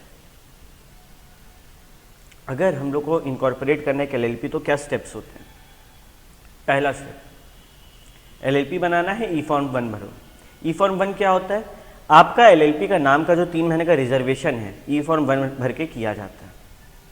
नाम रिजर्व हो गया, ई फॉर्म 2 भरो। ई फॉर्म 2 क्या होता है? पार्टनर का, डेजिग्नेटेड पार्टनर का जो है उसमें कंसेंट एंड डिटेल्स होता है। और फिर लास्ट में ई फॉर्म 3 भरो। ई फॉर्म 3 में क्या होता है? एलएलपी एग्रीमेंट होता है। ये एलएलपी एग्रीमेंट जिस दिन आपका एलएलपी बन जाएगा, सर्टिफिकेट ऑफ इनकॉर्पोरेशन जिस दिन आपको मिल जाएगा, उसके विद इन 30 डेज भरना होगा। ई फॉर्म 3 इनकॉर्पोरेशन के 30 दिन के अंदर भरना पड़ता है। ई फॉर्म 3 में एलएलपी एग्रीमेंट होता है। क्या एलएलपी एग्रीमेंट बनाना मैंडेटरी है? Yes, easy. अब बात करते हैं पार्टनर्स और उनके बीच के रिश्ते में। तो बोला तुम एक पार्टनर बनने के लिए एलिजिबल कब होता है? सिंपल सा बात है, उसके बारे में हम लोग बहुत कुछ पढ़ चुके हैं। अनसाउंड माइंड का नहीं होना चाहिए, एडजस्ट टू बी इंसॉल्वेंट नहीं होना चाहिए, अप्लाई टू बी इंसॉल्वेंट नहीं होना चाहिए, बहुत चीज़ पढ़ चुके हैं हम लोग। बेसिकली तुम पार्टनर है कि नहीं कैसे पता चलेगा? जब हम लोग नया नया एलएलपी बनाते हैं, हम लोग क्या देते हैं? Incorporation document. तो उस इनकॉर्पोरेशन डॉक्यूमेंट में अगर तुम्हारा नाम एज अ पार्टनर है, तुम पार्टनर कहलाओगे। मानो उस टाइम पे नहीं था और बाद में मेरे पास जो एलएलपी एग्रीमेंट था उसमें तुम्हारा नाम एज अ पार्टनर आया, तो तुम पार्टनर कहलाओगे। इतना सा बात यहाँ पे बोला गया है। अगेन रटने का नहीं है, इसलिए कुछ हम अंडरलाइन नहीं करवा रहे, याद रखने का बात है। रिलेशनशिप ऑफ पार्टनर्स, पार्टनर्स के बीच में जो रिश्ता है, यानी कि उनका duties and responsibilities, rights and duties, mutual rights and duties कहाँ लिखा रहता है? एलएलपी एग्रीमेंट में। तो बोल दिया गया कि एलएलपी एग्रीमेंट में जो लिखा हुआ है वही आपका ड्यूटी है, वही आपका राइट है। क्या एलएलपी एग्रीमेंट में चेंजेस लाया जा सकता है? हाँ, जब तुम एग्रीमेंट बनाता तुम किसको देता है? रजिस्ट्रार को। तो जब चेंजेस आएगा तब हम किसको देंगे? तब भी हम रजिस्ट्रार को ही देंगे। तीसरा बात, कौन से मोड में होगा ये agreement? I said writing mode में होगा, ओरली नहीं होगा। ठीक है। लास्ट, अगर एग्रीमेंट नहीं है तो क्या? जनरली एग्रीमेंट जरूरी है, बट किसी चीज का एग्रीमेंट में जिक्र नहीं किया गया या फिर हमको समझ में नहीं आ रहा कि हम एग्रीमेंट में क्या लिखवाएं। बोला देखो भाई, हम लोग एक फर्स्ट शेड्यूल बना के रखे हैं, अगर तेरे एग्रीमेंट में उस पॉइंट के ऊपर कोई बात नहीं बोला गया है तो फर्स्ट शेड्यूल में देख लेना क्या बोला जा रहा है। अगर एग्रीमेंट में हम उस चीज़ का जिक्र नहीं किया, for example profit sharing ratio, तो फर्स्ट शेड्यूल देख लेना, वहाँ पे जो बोलेगा रेशियो उस रेशियो में शेयर कर लेना, जो कि इक्वली होता है। इजी। अब हम एक पार्टनर बनने से कब रोके जाएंगे? कब से हम पार्टनर नहीं कहलाएंगे? When will I cease to be a partner? एक बंदा कब पार्टनर बनना बंद कर सकता है, मतलब वो पार्टनर नहीं कहलाएगा? देखो, एक तो होता है वॉलंटरीली, इनवॉलंटरीली। एक होता है वॉलंटरीली, दूसरा इनवॉलंटरीली। अगर मेरा मन किया कि हमको अब रिजाइन करना है, मिनिमम 30 डेज का notice, not less than 30 days का नोटिस दे दो बाकी पार्टनर्स को कि भैया मेरा इंटेंशन, इरादा है रिजाइन करने का। नहीं तो एग्रीमेंट में बताया गया होगा ना कि हम 6 महीना बाद रिजाइन कर देंगे, हो सकता है एग्रीमेंट में ऐसे लिखवा दें, तो 6 महीना बाद तुम ऑटोमेटिकली रिजाइन कर देगा। अगर बात करें कि इनवॉलेंटरी हमको वॉलेंटरी कि हमको खुद वॉलेंटरीली जाके रिजाइन करना है, तो मिनिमम 30 दिन का नोटिस देना, नहीं तो एग्रीमेंट देखो वहाँ पे तुम्हारा जो डेट दिया हुआ, जो टाइम दिया हुआ, तुम रिजाइन कर लेगा। अच्छा, कभी कभी बाई इफेक्ट ऑफ लॉ, मतलब तुम रिजाइन करना नहीं चाहता है लेकिन डेथ हो गया, या फिर एलएलपी बंद हो रहा है, या फिर तुमको कोई कंपीटेंट कोर्ट बोल दिया कि तुम अनसाउंड माइंड का है, तुम्हारा दिमागी स्थिर सही नहीं है, या फिर तुम इंसॉल्वेंट डिक्लेयर कर दिया गया, या फिर खुद से अप्लाई किया कि मेरे को इंसॉल्वेंट कर दो। ये 3 केस में, बेसिकली 4 केस में तुम एलएलपी से ऑटोमेटिकली निकल जाता है। आई रिपीट, अगर तुम्हारा डेथ हो जाए, पार्टनर का डेथ हो जाए, अगर एलएलपी डिसॉल्व हो जाए, अगर किसी पार्टनर को कंपीटेंट कोर्ट बोले कि तुम अनसाउंड माइंड का है तब, और अगर या तो तुम अप्लाई किया है कि मेरे को एडजज कर दो एज इंसॉल्वेंट, या फिर तुमको डिक्लेयर कर दिया गया है इंसॉल्वेंट, दोनों ही केस में you will not be able to become a partner anymore, you will cease to be the partner. When a person has ceased to be a partner in an LLP, तो अब उसको बोला जाएगा farmer partner. Farmer मतलब पहले जो partner था, तो the former partner is to be regarded as still being a partner unless, मतलब कि हम रिजाइन कर चुके हैं, अब हम रिजाइन कर दिए तो हमको क्या बोला जाएगा लीगल टर्म्स में, फॉर्मर पार्टनर। तो हम फॉर्मर पार्टनर तो हैं लेकिन हम लायबल होंगे एलएलपी का सारा हरकत के लिए। हम कब तक पार्टनर गिनाए जाएंगे, जब तक अनलेस, पहला बात, मेरे को नोटिस मिल गया, मानो हमको इंसॉल्वेंट डिक्लेयर कर दिया है, तो वो नोटिस आता है, वो एक ऑर्डर आता है कोर्ट का, तो जब तुमको नोटिस मिल जाए, या फिर तुम अनसाउंड माइंड का होता है तब भी नोटिस दिया जाता है, तो जब फॉर्मर पार्टनर को नोटिस मिले कि अब हम सीज कर जाएं, उस टाइम से तुम पार्टनर नहीं है।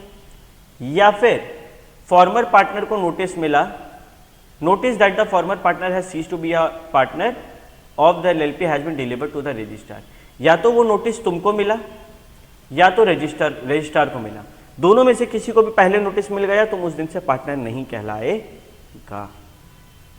तो ये पॉइंट सिंपल सा है, कब नोटिस मिलेगा, हम कब पार्टनर कहलाना बंद करेंगे। हम पार्टनरशिप छोड़ दिए, लेकिन पहला केस या तो हमको नोटिस दिया गया है कि आज से हम पार्टनर नहीं है, दूसरा केस याद है हम लोग 30 दिन के अंदर नोटिस देते हैं रजिस्ट्रार को, बाकी पार्टनर्स को कि हम चेंज करना चाहते हैं, तो वहां पे जिस दिन रजिस्ट्रार को नोटिस मिले कि I cease to become a partner any more, उस दिन से आप पार्टनर नहीं कहलाओगे, आप फॉर्मर पार्टनर कहलाओगे। नेक्स्ट, अगर हम एक पार्टनरशिप से रिजाइन करते हैं या फिर हम सीज हो गए, मेरा मन नहीं था लेकिन हम सीज हो गए, तो क्या हम एलएलपी के किसी भी हरकत के लिए लायबल नहीं होंगे? मतलब एलएलपी को लोन वगैरह लेके रखा है तो हमको देने का ज़रूरत नहीं है। यहाँ पे बोला गया देखो भाई, अगर तुम सीज हो रहा है एलएलपी से, मतलब निकल रहा है एलएलपी से, this does not by itself discharge the partner from any obligation to the LLP.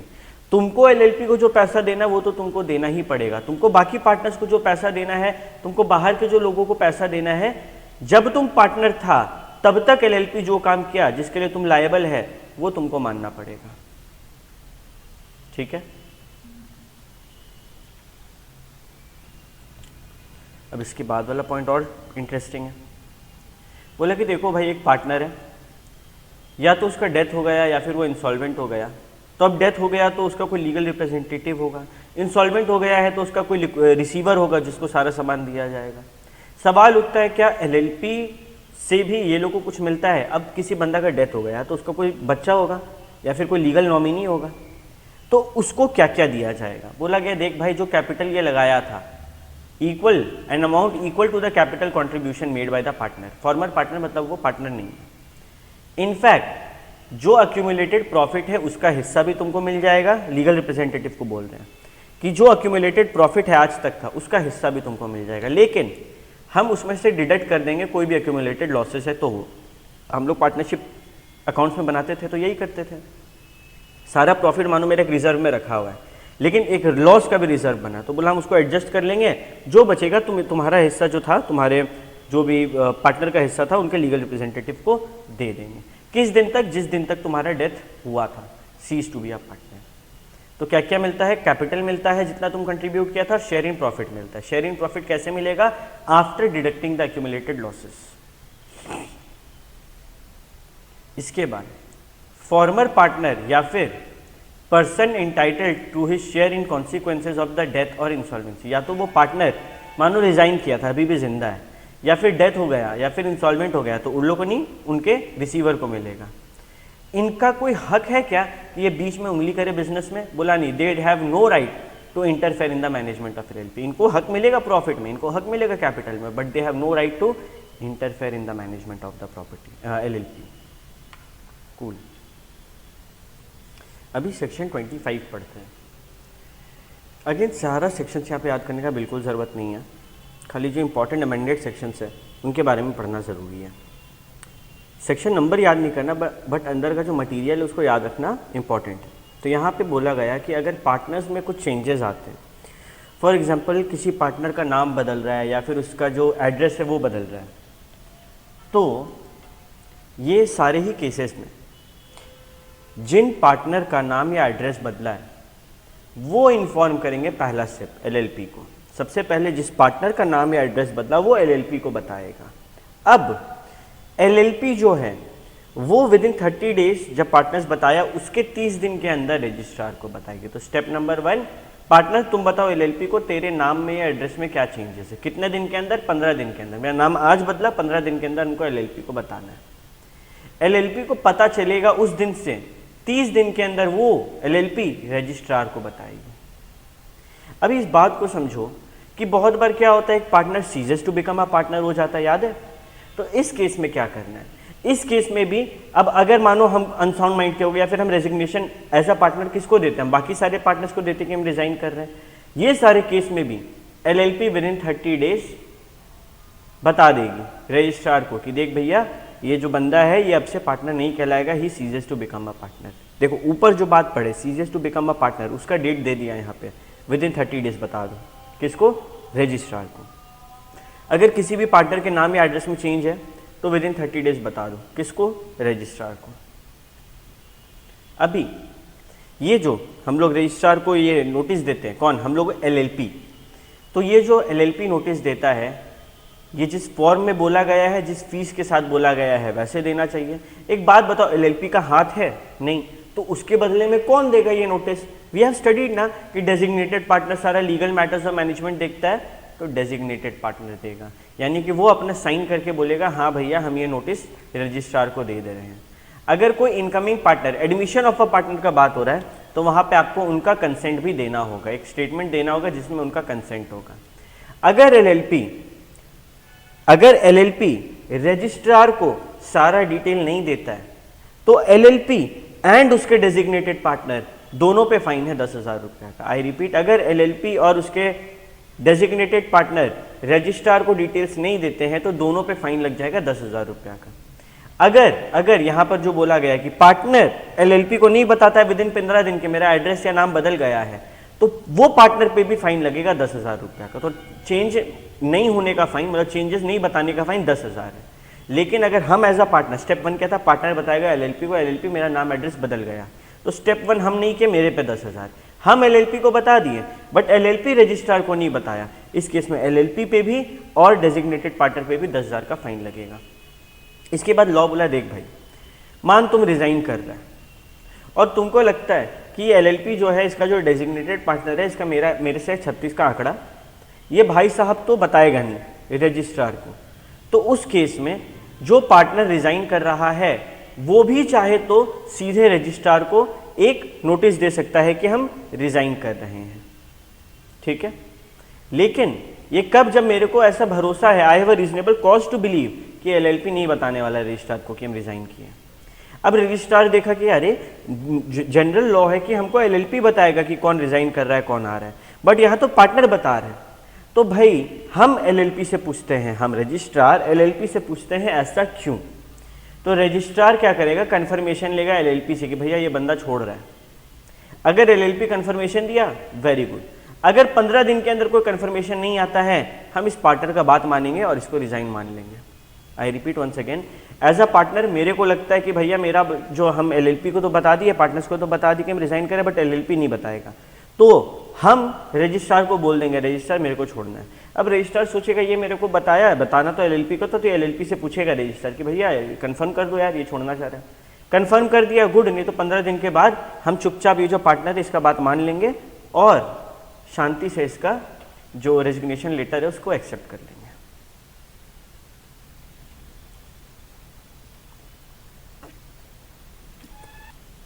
अब इसके बाद बहुत से छोटे बात की गई हैं, जैसे भैया देखो जो पार्टनर है, हर पार्टनर एलएलपी का एजेंट माना जाएगा। हर पार्टनर एलएलपी का एजेंट माना जाएगा, लेकिन क्या हर पार्टनर एक दूसरे का भी एजेंट माना जाएगा? नो। पार्टनरशिप में म्यूचुअल एजेंसी का कॉन्सेप्ट है कि एक पार्टनर जो करेगा दूसरा पार्टनर उससे फंस जाएगा, लेकिन यहाँ पे एक पार्टनर जो करेगा एलएलपी उससे फंस जाएगा, दूसरा पार्टनर को मतलब नहीं है। ठीक है, अब सवाल उठता है कि लाइबिलिटी एलएलपी का कितना होगा। ये तो पता है कि पार्टनर्स का लाइबिलिटी लिमिटेड है, एलएलपी का लाइबिलिटी, एलएलपी का जिम्मेदारी कितना होगा। अगर कोई भी पार्टनर बिना अथॉरिटी के कुछ भी काम एलएलपी के नाम पर करे, एलएलपी उसके लिए जिम्मेदार नहीं है।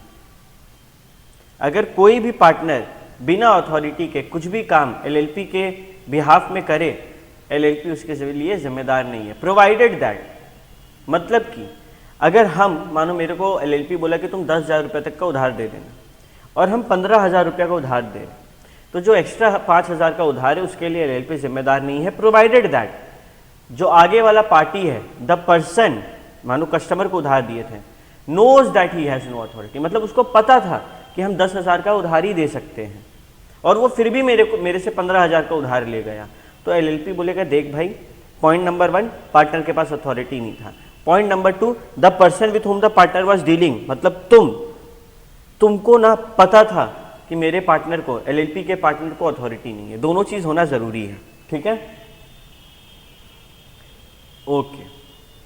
नेक्स्ट, एलएलपी लायबल होगा। कब लायबल नहीं होगा सीख लिया, 2 कंडीशन है, लेकिन एलएलपी लायबल होगा अगर उसका कोई भी पार्टनर रॉन्गफुल एक्ट करे या फिर उसका कोई भी पार्टनर ओमिट कर दे, कुछ काम को ना करे in the course of the business, business के दौरान, मतलब अपने अथॉरिटी के अंदर कर रहा है, बिजनेस के दौरान कर रहा है, तो उस सारे एक्ट के लिए एलएलपी लायबल होगा।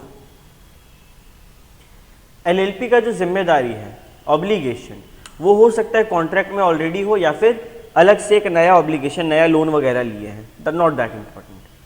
लाइबिलिटीज जो है एलएलपी का, वो कहाँ से पेमेंट होगा, उनके एसेट्स से।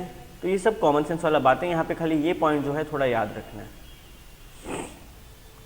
एलएलपी में एक होल्डिंग आउट का कॉन्सेप्ट होता है, पहले इसके इंग्लिश को समझते हैं। जब कोई भी बंदा या तो लिखित तौर पे या फिर बोलकर या फिर अपने हरकतों से ये दिखलाता है कि वो एक एलएलपी में पार्टनर है, या फिर किसी और को दिखाने देता है कि वो इस एलएलपी में पार्टनर है। आई रिपीट, जब एक बंदा, मिस्टर राम, या तो बोलकर या फिर लिखित में या फिर उसके हरकत से ये समझ में आता है बाहर के लोगों को कि यही बंदा एलएलपी का पार्टनर है, जो कि सच नहीं है, लेकिन ये अलाउ कर रहा है लोगों को समझने के लिए, बाय स्पीकिंग इन रिटन और by his conduct he is allowing himself to be represented as the partner of the LLP. तो इस केस में ये बंदा भी बाय एस्टॉपल पार्टनर बन जाता है। यानी कि जो भी बंदा ये सोचकर डील कर रहा है एलएलपी से कि भैया अपना जो राम है वो तो इसमें पार्टनर है और राम इसमें ऐतराज भी नहीं जता रहा है, तो राम उस पर्टिकुलर कस्टमर के लिए जिम्मेदार होगा। ठीक है, सिर्फ उस कस्टमर के लिए जिसको ये पता था कि राम भी पार्टनर है। ठीक है, हाउएवर अगर मानो एलएलपी से कोई उधार लिया एलएलपी, ठीक है, ऐसा दिखला कि राम तो पार्टनर है, राम का ही तो दुकान है, आप हमको उधार दे दीजिए, तो LLP shall without prejudice to the liability of the person be liable to the extent of the credit received. यानी कि इस केस में एलएलपी किसी और को अपना पार्टनर बता के उधार ले रहा है, एलएलपी तुम जिम्मेदार है, तुमको पैसा देना पड़ेगा, प्राइमरी रिस्पॉन्सिबिलिटी तुम्हारा होता है पैसा देने का। मानो किसी पार्टनर का डेथ हो गया और बिजनेस तो चल रहा है एलएलपी के नाम पे, तो उस मरे हुए इंसान का, उस मरे हुए पार्टनर का नाम भी तो इस्तेमाल किया जा रहा है। तो मानो उसके नाम पर अगर हम कुछ काम करते हैं तो क्या उसका लीगल रिप्रेजेंटेटिव या फिर उसका जो प्राइवेट प्रॉपर्टी है वो हार्म करेगा? बोले नहीं। एक बार कोई इंसान का डेथ हो जाता है तो उसके बाद कोई भी एक्ट हो उसके लिए उसका प्राइवेट प्रॉपर्टी जो डेड पार्टनर है या फिर उसका पर्सनल रिप्रेजेंटेटिव, लीगल रिप्रेजेंटेटिव, ये लोग जिम्मेदार नहीं होंगे for the acts done by the LLP in his name after his death. अभी यहां पर भी एक छोटा सा चेंज आया सेक्शन 13 में, unlimited liability in case of fraud. ये तो पता है कि भैया एलएलपी बना, लिमिटेड लाइबिलिटी है पार्टनर्स का, लेकिन पार्टनर्स एलएलपी बनाया कि भैया हम लोग का लाइबिलिटी तो लिमिटेड है, ये जो एलएलपी है इसका लाइबिलिटी जो है ये इसके नाम पर हम कुछ भी करते हैं, इसके नाम पे हम लोगों को ठग रहे हैं। तो बोला इस केस में आप फ्रॉड कर रहे हैं और आप पार्टनर हैं, आप एलएलपी से फ्रॉड करवा रहे हैं। आपका इरादा, आपका इंटेंशन है कि आप या तो क्रेडिटर्स के साथ धोखाधड़ी करें या फिर नॉर्मल पब्लिक के साथ धोखाधड़ी करें, किसी भी इंसान के साथ। बोला कि देख भाई एलएलपी और पार्टनर्स तुम लोग दोनों का लाइबिलिटी हो गया है अनलिमिटेड। क्या बोला?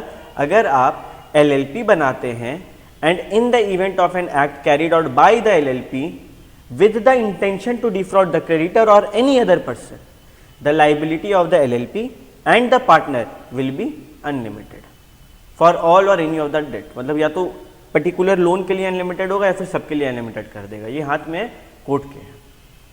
लेकिन एलएलपी जो है यहां पे क्लियर किया गया कि in case any such act is carried out by a partner, the LLP is liable to the same extent as the partner unless it is established by the LLP that such act was without the knowledge of the authority of the LLP. यानी कि partner के किसी भी हरकत के लिए LLP जिम्मेदार होगा, लेकिन अगर एलएलपी कोर्ट में प्रूव कर देता है कि मेरे को तो पता ही नहीं है मेरा पार्टनर ऐसा कुछ किया, उस केस में एलएलपी का लाइबिलिटी हो जाएगा जीरो और पूरा का पूरा लाइबिलिटी चल जाएगा पार्टनर के ऊपर। जब भी ऐसा होता है कि हम लोग का इंटेंशन होता है कि हम डिफ्रॉड करें लोगों को, लोगों के साथ धोखाधड़ी करें, तो आपको जेल होगा। कितने साल का चेंज है? 5 साल का। और फाइन लगेगा कितना? 50,000 रुपया से लेकर 5 लाख रुपया तक। अगला बात, अगर कोई एलएलपी या फिर उसके पार्टनर या फिर उसके जो डेजिग्नेटेड पार्टनर है या फिर एलएलपी के एम्प्लॉय, यहाँ पे एम्प्लॉय को भी गिना गया, बोला कि ये लोग कुछ भी फ्रॉडुलेंट हरकत करता है, कुछ भी धोखाधड़ी वाला काम करता है, तो बोला without prejudice to any criminal proceeding. बोला कि अगर क्रिमिनल प्रोसीडिंग लग रहा है तो उसको लगाओ, लेकिन उसके अलावा वो पार्टनर, वो डेजिग्नेटेड पार्टनर, वो एम्प्लॉय, एलएलपी, जो भी केस है, जो भी धोखाधड़ी किया है, उनको तो कंपनसेशन भी देना पड़ेगा। अगर मानो एलएलपी को धोखाधड़ी किया जिसके कारण किसी बंदे को 5 करोड़ का नुकसान हुआ, तो वो डैमेज का, वो लॉस का पैसा भी देना पड़ेगा, प्लस अगर कोई क्रिमिनल प्रोसीडिंग चालू हो गया है तो उसका भी भुगतान भरना पड़ेगा। लेकिन अगर कोई बंदा बदमाशी कर रहा है, कोई बंदा धोखाधड़ी कर रहा है, एलएलपी को इसका ज्ञान नहीं है, भैया एलएलपी के पास बुद्धि भी है, मतलब बाकी पार्टनर्स को इसका ज्ञान नहीं है, डेजिग्नेटेड पार्टनर्स को इसका ज्ञान नहीं है। कोई एक लॉट ABCDE 5 पार्टनर्स थे, ए बदमाशी कर रहा है, बाकियों को नहीं पता है, तो इस केस में एलएलपी को नहीं पता है और सिर्फ जो बंदा बदमाशी किया उसको पकड़ा जाएगा। Such LLP shall not be liable if any partner or designated partner or employee has acted in the fraudulent manner and the LLP has no knowledge about it. Cool. अब विसल ब्लोइंग क्या होता है? Simple सा concept है। हम लोग क्या देखते हैं, रात में जब चौकीदार किसी भी चोर को देखता है तो सीढ़ी पे जाता है, तो उसी तरीके से जब किसी बिजनेस में कोई बदमाशी करता हुआ इंसान पकड़ाता है, कोई चोरी करता हुआ इंसान पकड़ाता है, तो हम लोग सीटी बजाते हुए भागते हैं अपने ऊपर वाले अथॉरिटी के पास, अपने बॉस के पास, या फिर ज़रूरत पड़ने पे कोर्ट के पास, ट्रिब्यूनल्स के पास, कि देखो भाई यहाँ पे गड़बड़ हो रहा है। तो बोल दिया गया कि देख भाई मान कुछ ऐसे घपला हो रहा था, तुम आगे से आके आत्मदह किया, सरेंडर किया, तो कोर्ट या फिर ट्रिब्यूनल इनके पास पावर है कि तेरे ऊपर जो पेनल्टी लगा है उसको या तो कम कर दे या फिर पूरा का पूरा हटा दे। कब? अगर कोई पार्टनर या एम्प्लॉय आगे से आकर कुछ यूजफुल इंफॉर्मेशन दे रहा है, एक इन्वेस्टिगेशन चल रहा है, उसमें आके हम कुछ यूजफुल इंफॉर्मेशन दिए, बड़ा मदद मिला उसको, उससे इन्वेस्टिगेशन में कोर्ट ट्रिब्यूनल बोलेगा आज से तेरा पेनल्टी कितना था, 5 लाख, माफ, वेव कर दे रहे, या फिर 5 लाख काम करना 3 लाख देना, रिड्यूस कर दे रहे हैं। ये यहाँ पे इस बात को समझो कि यहाँ पे हम जाके चुगली कर रहे हैं, सिंपल वर्ड में। When any information given by any partner or employee leads to the LLP or any partner or employee being convicted under this act, मतलब कि अगर मेरे बोलने के कारण कोई और बंदा पकड़ा रहा है तो उस टाइम पे भी ये चीज़ होता है। लेकिन कोई भी पार्टनर एम्प्लॉय एलएलपी का अगर चुगली करता है, उसको तुम डिस्चार्ज नहीं कर सकता है एलएलपी, तुम उसका डिमोशन, उसका स्टेज को गिरा नहीं सकता है, उसको सस्पेंड नहीं कर सकता है, धमकी नहीं दे सकता है, परेशान नहीं कर सकता, हैरास नहीं कर सकता, किसी भी तरीके से भेदभाव नहीं कर सकता है, क्योंकि वो चुगली किया इसका ये मतलब नहीं उसको परेशान करो। तो लॉ हम लोग को विसल ब्लोइंग का मदद भी कर रहा है कि भाई तुम आके बता ना। हम बोल रहे कि सर हम आपको बता देंगे लेकिन मेरे को ना फिर प्रमोशन नहीं मिलेगा। बोला तुम क्यों लोड ले रहा है, तेरे से कोई भेदभाव नहीं होगा, हम तुमको लॉ में पावर दे के रखें। Clear, that's it. Financial disclosure, what is financial disclosure? Simple word में किताब को मेंटेन करना, books of accounts, records, audit वगैरह को मेंटेन करना।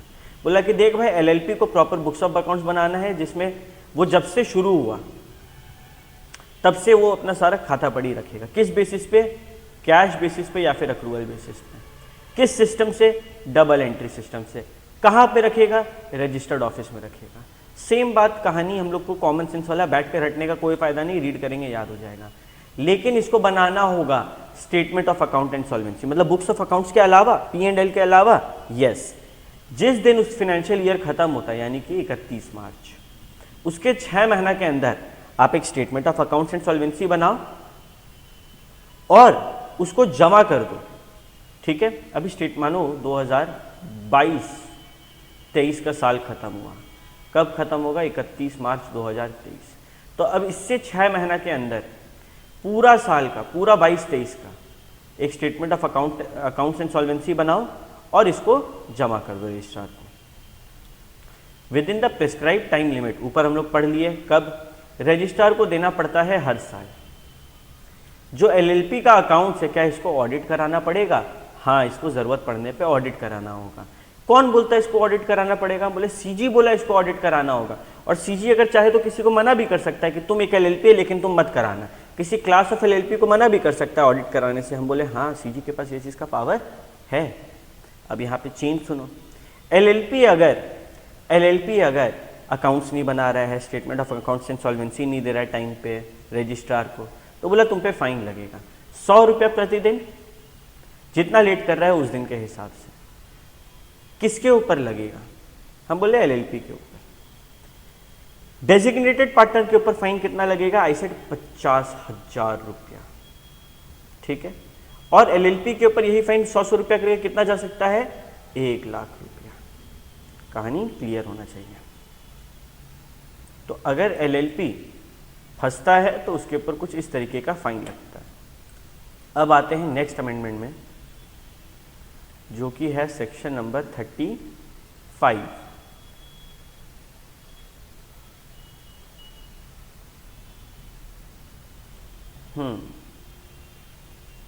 उससे पहले 35 से पहले एक नया इंसर्शन आया है, नया टॉपिक ऐड हुआ है।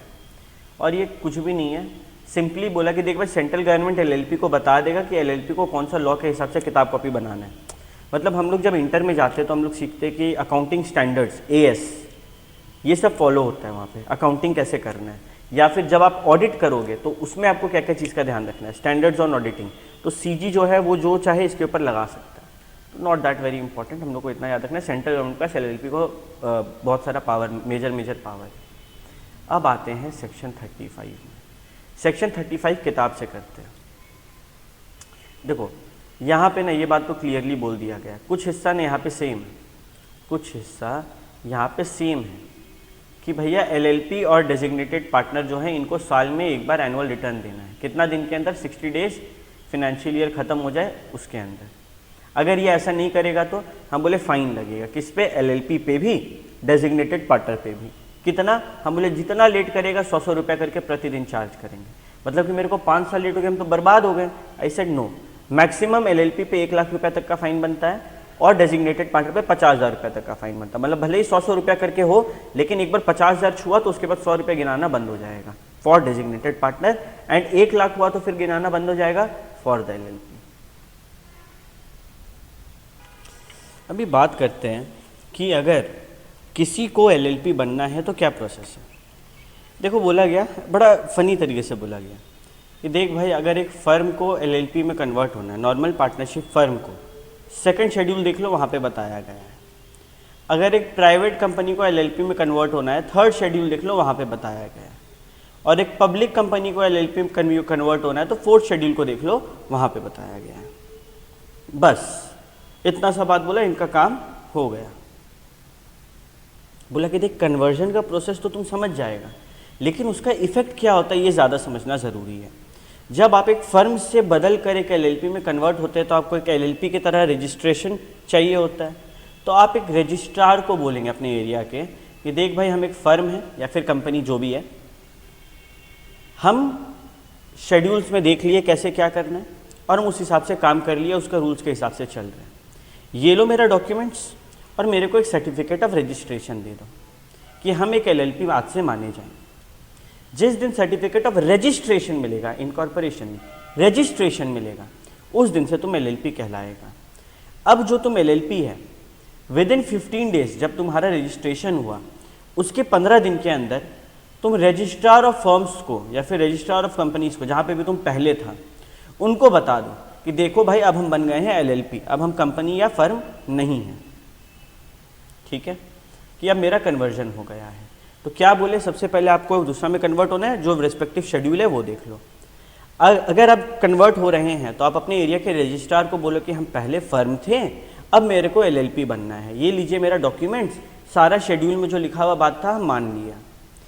अब जिस दिन आप एलएलपी बनेंगे, किस दिन, जब आपको सर्टिफिकेट ऑफ रजिस्ट्रेशन मिलेगा, उसमें जो डेट ऑफ रजिस्ट्रेशन है उससे 15 दिन के अंदर, जहाँ पे आप पहले थे, अगर आप पहले थे तो आपका नाम होगा रजिस्ट्रार ऑफ फर्म में, अगर आप पहले कंपनी थे तो नाम होगा रजिस्ट्रार ऑफ कंपनीज में, वहाँ से अपना नाम को हटवा दो इनको नोटिस देकर। जब कन्वर्जन होता है तो अगर तुम्हारा फर्म था तो तुम्हारा पार्टनर्स होगा, अब वो एलएलपी का पार्टनर्स कहलाएगा। अगर कंपनी था तो शेयर होल्डर्स होगा, अब वो एलएलपी का पार्टनर्स कहलाएगा। ठीक है, ये बात को खाली, अरे कॉमन सेंस हम लोग को पता है, बट ये लोग को लिखना भी तो ज़रूरी है ना। जब कन्वर्जन हो जाएगा तो जिस दिन सर्टिफिकेट ऑफ रजिस्ट्रेशन मिला, उस दिन से कन्वर्जन माना जाएगा। इफेक्ट क्या होता है अगर हम रजिस्टर हो गए फर्म से एलएलपी में या फिर कंपनी से एलएलपी में, तो आपके नाम से एक एलएलपी खड़ा हो गया, एक नया एलएलपी का जन्म हो गया है। जितना भी एसेट्स है, मूवेबल, इमूवेबल, टेंजिबल, इनटेंजिबल, सब कुछ जो कि फर्म या कंपनी का था, अब वो एलएलपी का हो गया है। उस पर एलएलपी का हक है, उससे एलएलपी का जिम्मेदारी है। और जो भी फर्म या कंपनी पहले था, अब वो बंद, अब वो डिसॉल्व या माना जाएगा और उसका नाम को रजिस्टर से हटाना पड़ जाएगा। तो ये सारा चीज़ कॉमन सेंस का है। अगर रीड करके बात को समझे अच्छे से तो याद रहेगा। प्लीज़ बैठ के रटने का कोई ज़रूरत नहीं है। लॉ बहुत आसान है, अगर हम लोग लैंग्वेज पकड़ना सीख जाएं, एग्जाम में लिखना सीख जाएं, रटना नहीं पड़ेगा हर चीज़ इसमें। फॉरेन एलएलपी जो इंडिया के बाहर इनकॉर्पोरेट हुआ था, लेकिन विद इन इंडिया वो बिजनेस तो कर रहा है। ठीक है, वाइंडिंग अप ऑफ एलएलपी पे आते हैं अब हम लोग। एलएलपी वाइंड अप यानी कि बंद कैसे होता है। या तो स्वयं बोल सकता है कि हमको आज बंद होने का मन कर रहा है, या फिर ट्रिब्यूनल बोलेगा कि एलएलपी तुम बंद हो जाओ, चलो तुम बंद हो जाओ। कब ट्रिब्यूनल बोलता है? LLP, if the LLP decides कि एलएलपी को बंद होना है बाय द ट्रिब्यूनल के ऑर्डर से, तो for a period of more than 6 month partner. अच्छा, ये कब होता है? देखो, सबसे पहले अगर मानो तुम्हारा एलएलपी में, याद करो, 2 पार्टनर हैं, एक का डेथ हो गया, ये एक पार्टनर विद इन 6 मंथ नया पार्टनर को लेकर आए तो गुड, नहीं तो इसको एलएलपी नहीं माना जाएगा। ये पॉइंट को यहाँ पे लिखा गया। या फिर मानो एलएलपी अपना उधार नहीं दे पा रहा है तो उसको बंद होना पड़ेगा। या फिर एलएलपी जो है वो देश के संविधान, देश के सॉवरेनिटी, देश के इंटीग्रिटी के अगेंस्ट काम कर रहा है, बदमाशी कर रहा है, देश को परेशान कर रहा है, देश को बदनाम कर रहा है, उसके सिक्योरिटी को खतरा पहुंचा रहा है, तो बंद कर दिया जाएगा। अगर LLP statement of accounts and solvency देना पड़ता है विद इन 6 मंथ, वो नहीं दे रहा है, एनुअल रिटर्न नहीं दे रहा है, 1 साल में नहीं देंगे तो बंद हो जाएंगे क्या? नहीं, 5 लगातार साल तक नहीं दिया, 5 कॉन्जिक्यूटिव ईयर हो गया, तो मेरे को तुम एनुअल रिटर्न नहीं दे रहा है, फिर statement of accounts and solvency नहीं दे रहा है, तुमको बंद कर दिया जाएगा। एंड अगर ट्रिब्यूनल को लगता है कि इसको बंद करना ज़रूरी है, तब बंद कर दिया जाएगा। अगेन हम लोग देखते हैं कि देख भाई, पहला एलएलपी का नंबर घट गया, 1 हो गया, 6 महीना पार हो गया, तुम नया बंदा लाए नहीं, बंद हो जाओ। दूसरा, एलएलपी अपना उधार पे नहीं कर पाएगा, अनेबल टू पे द रेट्स, बंद हो जाओ। तीसरा एलएलपी जो है वो एक्ट किया against the interest of the country, against the sovereignty, integrity and security of the country, बंद हो जाओ। एलएलपी लगातार 5 साल तक, 5 कंसेक्यूटिव ईयर्स तक statement of accounts and solvency नहीं दिया, या फिर वो तो दे रहा था एनुअल रिटर्न नहीं दिया, तो उसको बंद कर दिया जाएगा। और कभी भी ट्रिब्यूनल को लगता है बंद करना जरूरी है तो बंद कर दिया जाएगा। बंद कैसे होगा, इससे रिलेटेड रूल्स ये सब कौन बनाता है? सेंट्रल गवर्नमेंट के पास एलएलपी का सारी चीज का पावर है, तो वो बनाता है। अब कुछ मिसलिनियस चीज़ है, इसको करते ही हम लोग का एलएलपी पूरा कंप्लीट हो जाएगा। बड़ा ही आसान है एलएलपी तो, लेकिन ये जो मिसलिनियस है इसको करने से पहले हम लोग को ना अमेंडमेंट वाले पेज में आना होगा, शीट में आना होगा, और सबसे बड़ा एंड सबसे इंपॉर्टेंट अमेंडमेंट, सबसे नया इंसर्शन देखना होगा। बहुत सारा छोटा छोटा इंसर्शन हुआ, बट जो सबसे मेन है जिसको याद करना पड़ेगा और समझना पड़ेगा वो देखते हैं। बोला गया देख भाई, एलएलपी एक बहुत ही कॉमन फॉर्म ऑफ ऑर्गेनाइजेशन आजकल हो गया है, बहुत common form of body corporate आजकल हो गया है, लोग उसको बहुत ज़्यादा यूज़ कर रहे हैं। तो सेंट्रल गवर्नमेंट इससे रिलेटेड जितना भी केस वगैरह तुम्हारे पास आएगा ना, जल्दी जल्दी सल्टाओ, क्यों इनको फंसा के रख रहा है, इनका बिजनेस खराब हो रहा है। तो सेंट्रल गवर्नमेंट चाहे तो स्पीडी ट्रायल के लिए, जल्दी जल्दी काम हो जाए, इसके लिए कहीं पे भी स्पेशल कोड बना सकता है।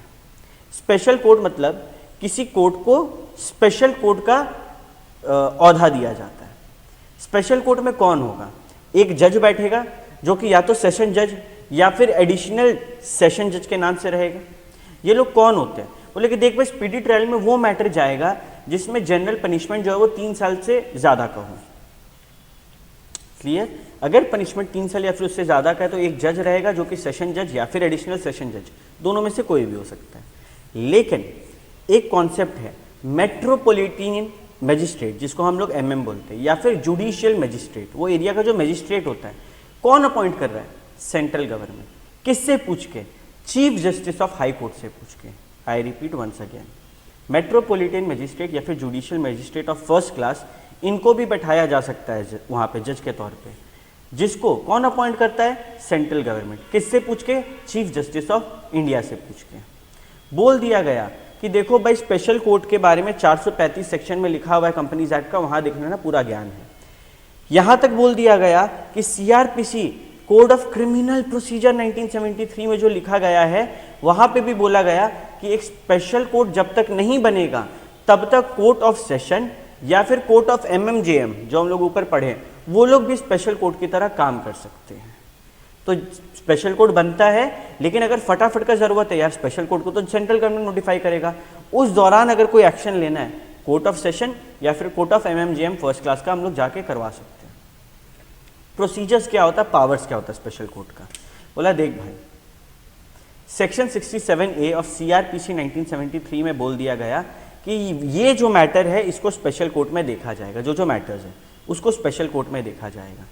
यहां तक ये भी बोल दिया गया कि मानो अगर एक से ज्यादा स्पेशल कोर्ट है तो हम कौन से वाले स्पेशल कोर्ट में जाए, मेरे एरिया में तो 4 है, तो बोल दिया गया तुम हाई कोर्ट से पूछना ना, वो बता देगा। इजी है। इनफैक्ट क्या बोला गया कि देख भाई, अगर कोई भी स्पेशल कोर्ट के अंदर में के सामने में कोई मामला चल रहा है तो वो मामला कैसा भी हो सकता है, चाहे वो एलएलपी एक्ट के तहत हो, चाहे वो सीआरपीसी एक्ट के तहत हो। ऐसा नहीं होगा स्पेशल कोर्ट बना हो तो ये एलएलपी को ही देखेगा, ये बाकी चीज़ों को भी देख सकता है। अगर स्पेशल कोर्ट को ज़रूरत पड़े तो वो एक समरी ट्रायल कराता है, मतलब छोटा सा ट्रायल कराएगा, और इसमें जेल ज़्यादा से ज़्यादा कितना, 3 साल का दिया जाता है। ठीक है। No imprisonment in summary trial can be pass for a period exceeding 3 years। नहीं, सॉरी, एक बार इस बात को ध्यान से समझो, ये बड़ा ही ट्विस्टिंग चीज़ है। ठीक है, ध्यान से समझो। वो सारे ऑफेंसेस, वो सारा कांड जिसका सजा 3 साल या फिर उससे कम का होता है, वहां पे समरी ट्रायल में वो जा सकता है।